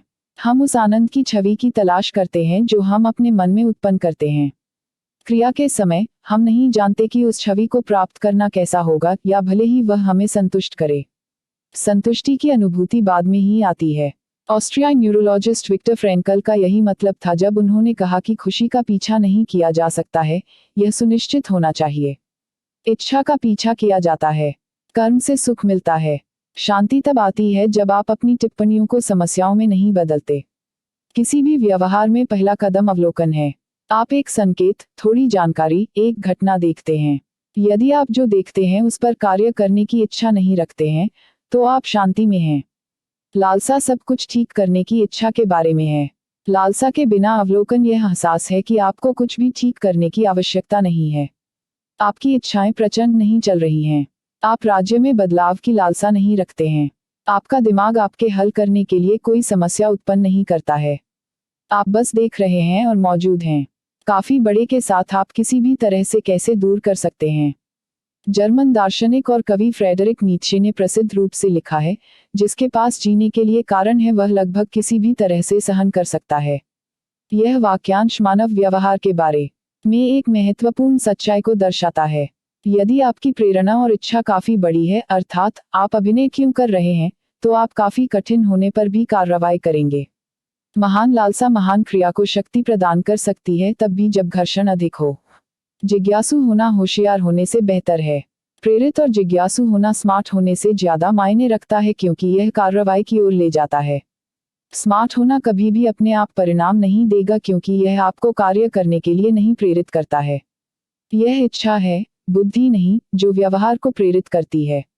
जैसा कि नवल रविकांत कहते हैं, कुछ भी करने की चाल पहले उसके लिए इच्छा पैदा करना है। भावनाएं व्यवहार को संचालित करती हैं। प्रत्येक निर्णय किसी न किसी स्तर पर भावनात्मक निर्णय होता है। कार्रवाई करने के आपके जो भी तार्किक कारण हैं, आप केवल भावनाओं के कारण उन पर कार्रवाई करने के लिए मजबूर महसूस करते हैं। वास्तव में मस्तिष्क के भावनात्मक केंद्रों को नुकसान पहुंचाने वाले लोग कार्रवाई करने के कई कारणों को सूचीबद्ध कर सकते हैं, लेकिन फिर भी कार्य नहीं करेंगे क्योंकि उनके पास उन्हें चलाने के लिए भावनाएं नहीं हैं। इसलिए तृष्णा प्रतिक्रिया से पहले आती है। पहले भावना आती है और फिर व्यवहार। हम भावनात्मक होने के बाद ही तर्कसंगत और तार्किक हो सकते हैं। मस्तिष्क का प्राथमिक तरीका महसूस करना है, माध्यमिक मोड सोचना है। हमारी पहली प्रतिक्रिया मस्तिष्क का तेज, अचेतन भाग महसूस करने और अनुमान लगाने के लिए अनुकूलित है। हमारी दूसरी प्रतिक्रिया मस्तिष्क का धीमा, सचेत भाग वह हिस्सा है जो सोच करता है। मनोवैज्ञानिक इसे सिस्टम 1 भावनाओं और तेजी से निर्णय बनाम सिस्टम 2 तर्कसंगत विश्लेषण के रूप में संदर्भित करते हैं। भावना पहले आती है, सिस्टम 1 तर्कसंगतता केवल बाद में हस्तक्षेप करती है, सिस्टम 2। यह बहुत अच्छा काम करता है जब दोनों गठबंधन होते हैं, लेकिन यह अतार्किक और भावनात्मक सोच में परिणत होता है जब वे नहीं होते हैं। आपकी प्रतिक्रिया आपकी भावनाओं का अनुसरण करती है। जो हमें आकर्षक लगता है उसमें हमारे विचार और कार्य निहित होते हैं, जरूरी नहीं कि जो तार्किक हो उसमें। दो लोग तथ्यों के एक ही सेट को नोटिस कर सकते हैं और बहुत अलग तरह से प्रतिक्रिया कर सकते हैं क्योंकि वे उन तथ्यों को अपने अनूठे भावनात्मक फिल्टर के माध्यम से चलाते हैं। यह एक कारण है कि भावनाओं को आकर्षित करना आमतौर पर तर्क से अपील करने से अधिक शक्तिशाली होता है। यदि कोई विषय किसी को भावनात्मक महसूस कराता है, तो वे शायद ही कभी डेटा में रुचि लेंगे। यही कारण है कि विवेकपूर्ण निर्णय लेने के लिए भावनाएं इतनी खतरनाक हो सकती हैं। दूसरा तरीका रखो। ज्यादातर लोग मानते हैं कि उचित प्रतिक्रिया वह है जो उन्हें लाभ पहुंचाती है, वह जो उनकी इच्छाओं को पूरा करती है। एक अधिक तटस्थ भावनात्मक स्थिति से एक स्थिति तक पहुंचने के लिए आपको भावनाओं के बजाय डेटा पर अपनी प्रतिक्रिया को आधार बनाने की अनुमति मिलती है। दुख प्रगति को गति देता है। सभी दुखों का स्रोत राज्य में बदलाव की इच्छा है। यह सभी प्रगति का स्रोत भी है। अपने राज्य को बदलने की इच्छा ही आपको कार्रवाई करने की शक्ति देती है। यह और अधिक चाहता है जो मानवता को सुधार की तलाश करने, नई तकनीकों को विकसित करने और उच्च स्तर तक पहुंचने के लिए प्रेरित करता है। लालसा से हम असंतुष्ट तो होते हैं लेकिन प्रेरित होते हैं। लालसा के बिना हम संतुष्ट हैं लेकिन महत्वाकांक्षा की कमी है। आपके कार्यों से पता चलता है कि आप कितनी बुरी तरह से कुछ चाहते हैं। यदि आप कहते रहते हैं कि कुछ प्राथमिकता है लेकिन आप उस पर कभी कार्रवाई नहीं करते हैं, तो आप वास्तव में इसे नहीं चाहते हैं। अपने आप से ईमानदार बातचीत करने का समय आ गया है। आपके कार्य आपकी वास्तविक प्रेरणाओं को प्रकट करते हैं। बलिदान के दूसरी तरफ इनाम है। प्रतिक्रिया ऊर्जा का बलिदान हमेशा इनाम संसाधनों का संग्रह से पहले होता है। रन हाई कड़ी मेहनत के बाद ही आता है। ऊर्जा खर्च होने के बाद ही इनाम मिलता है। आत्मनियंत्रण कठिन है क्योंकि यह संतोषजनक नहीं है। एक इनाम एक ऐसा परिणाम है जो आपकी लालसा को संतुष्ट करता है। यह आत्मनियंत्रण को अप्रभावी बनाता है क्योंकि हमारी इच्छाओं को रोकना आमतौर पर उनका समाधान नहीं करता है। प्रलोभन का विरोध करना आपकी लालसा को संतुष्ट नहीं करता है, यह सिर्फ इसे अनदेखा करता है। यह लालसा को पारित करने के लिए जगह बनाता है। आत्मनियंत्रण की आवश्यकता है कि आप किसी इच्छा को संतुष्ट करने के बजाय उसे छोड़ दें। हमारी अपेक्षाएं ही हमारी संतुष्टि का निर्धारण करती हैं। हमारी लालसा और हमारे पुरस्कारों के बीच का अंतर यह निर्धारित करता है कि कार्रवाई करने के बाद हम कितना संतुष्ट महसूस करते हैं। यदि अपेक्षाओं और परिणामों के बीच बेमेल सकारात्मक आश्चर्य और प्रसन्नता है, तो हम भविष्य में एक व्यवहार को दोहराने की अधिक संभावना रखते हैं। यदि बेमेल नकारात्मक निराशा और निराशा है, तो हमारे ऐसा करने की संभावना कम है। उदाहरण के लिए, यदि आप $10 प्राप्त करने और $100 प्राप्त करने की अपेक्षा करते हैं, तो आप बहुत अच्छा महसूस करते हैं। यदि आप $100 प्राप्त करने और $10 प्राप्त करने की अपेक्षा करते हैं, तो आप निराश महसूस करते हैं। आपकी अपेक्षा आपकी संतुष्टि को बदल देती है। उच्च उम्मीदों से पहले एक औसत अनुभव एक निराशा है। कम उम्मीदों से पहले एक औसत अनुभव एक खुशी की बात है। जब चाहना और चाहना लगभग समान हो, तो आप संतुष्ट महसूस करते हैं। संतुष्टि पसंद करना चाहना। सेनेका के प्रसिद्ध उद्धरण के पीछे यही ज्ञान है। गरीब होने का मतलब बहुत कम नहीं है, यह और अधिक चाहता है। यदि आपकी चाहत आपकी पसंद से आगे निकल जाती है, तो आप हमेशा असंतुष्ट रहेंगे। आप समाधान की तुलना में समस्या पर लगातार अधिक भार डाल रहे हैं। सुख सापेक्ष है। जब मैंने पहली बार अपने लेखन को सार्वजनिक रूप से साझा करना शुरू किया तो मुझे 1000 ग्राहक प्राप्त करने में 3 महीने लगे। जब मैंने वह मुकाम हासिल किया, तो मैंने अपने माता पिता और अपनी प्रेमिका को बताया। हमने उत्सव मनाया। मैं उत्साहित और प्रेरित महसूस कर रहा था। कुछ साल बाद, मुझे एहसास हुआ कि हर दिन 1000 लोग साइन अप कर रहे थे। और फिर भी मैंने किसी को बताने के लिए सोचा भी नहीं। यह सामान्य लगा। मुझे पहले की तुलना में 90 गुना तेजी से परिणाम मिल रहे थे लेकिन उस पर थोड़ा सा आनंद महसूस हो रहा था। कुछ दिनों बाद मुझे एहसास हुआ कि यह कितना बेतुका था कि मैं कुछ ऐसा नहीं मना रहा था जो कुछ साल पहले एक पाइप सपने जैसा प्रतीत होता। असफलता का दर्द अपेक्षा की ऊंचाई से जुड़ा होता है। जब इच्छा अधिक होती है, तो परिणाम पसंद नहीं आने पर दुख होता है। जो कुछ आप चाहते हैं उसे प्राप्त करने में असफल होना उस चीज को प्राप्त करने में असफल होने से कहीं अधिक दुख देता है जिसके बारे में आपने पहली बार में ज्यादा नहीं सोचा था। इसलिए लोग कहते हैं, मैं अपनी उम्मीदों पर खरा नहीं उतरना चाहता। व्यवहार से पहले और बाद में भावनाएं आती हैं। अभिनय करने से पहले एक भावना है जो आपको कार्य करने के लिए प्रेरित करती है, लालसा। अभिनय के बाद एक भावना है जो आपको भविष्य में कार्रवाई दोहराना सिखाती है, इनाम। क्यों लालसा महसूस, प्रतिक्रिया, इनाम महसूस। हम कैसा महसूस करते हैं यह प्रभावित करता है कि हम कैसे कार्य करते हैं, और हम कैसे कार्य करते हैं यह प्रभावित करता है कि हम कैसा महसूस करते हैं।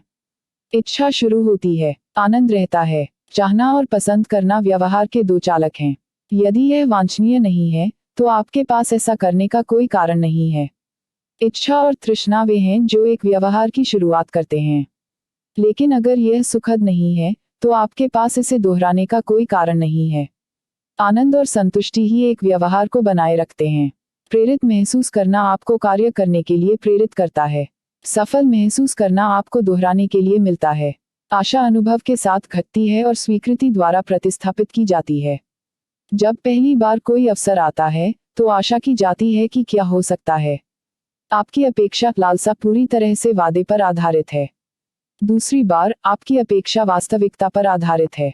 आप यह समझना शुरू करते हैं कि प्रक्रिया कैसे काम करती है और संभावित परिणाम की अधिक सटीक भविष्यवाणी और स्वीकृति के लिए आपकी आशा धीरे धीरे कारोबार करती है। यह एक कारण है कि हम नवीनतम अमीर त्वरित या वजन हानि योजना के लिए लगातार समझ रहे हैं। नई योजनाएं आशा प्रदान करती हैं क्योंकि हमारे पास अपनी अपेक्षाओं को पूरा करने के लिए कोई अनुभव नहीं है। नई रणनीतियां पुरानी की तुलना में अधिक आकर्षक लगती हैं क्योंकि उनमें असीम आशा हो सकती है। जैसा कि अरस्तु ने कहा, युवा आसानी से धोखा खा जाता है क्योंकि यह आशा करने के लिए जल्दी है। शायद इसे संशोधित करके युवाओं को आसानी से धोखा दिया जाता है क्योंकि यह केवल आशा करता है। उम्मीद को जड़ से उखाड़ने का कोई अनुभव नहीं है। शुरुआत में आशा ही आपके पास है। इन विचारों को व्यवसाय में कैसे लागू करें। वर्षों से मैंने फॉर्च्यून 500 कंपनियों और बढ़ते स्टार्टअप्स में बात की है कि कैसे अधिक प्रभावी व्यवसाय चलाने और बेहतर उत्पाद बनाने के लिए छोटी आदतों के विज्ञान को लागू किया जाए। मैंने कई सबसे व्यवहारिक रणनीतियों को एक संक्षिप्त बोनस अध्याय में संकलित किया है। मुझे लगता है कि आप इसे परमाणु आदतों में उल्लिखित मुख्य विचारों के लिए एक अविश्वसनीय रूप से उपयोगी जोड़ पाएंगे। इन विचारों को पेरेंटिंग के लिए कैसे लागू करें। सबसे आम प्रश्नों में से एक जो मैं पाठकों से सुनता हूं, वह है, मैं अपने बच्चों से यह काम कैसे करवा सकता हूं। एटॉमिक हैबिट्स के विचारों का उद्देश्य व्यापक रूप से सभी मानव व्यवहारों पर लागू होना है। किशोर भी इंसान है, जिसका अर्थ है कि आपको मुख्य पाठ में बहुत सारी उपयोगी रणनीतियां मिलनी चाहिए। उसने कहा, पालन पोषण चुनौतियों के अपने सेट का सामना करता है। एक बोनस अध्याय के रूप में मैंने इन विचारों को विशेष रूप से पालन पोषण के लिए कैसे लागू किया जाए, इस पर एक संक्षिप्त मार्गदर्शिका एक साथ रखी है। समाप्त। सुनने के लिए धन्यवाद। अधिक सुनने के लिए चैनल को सब्सक्राइब करें और वीडियो को लाइक करें।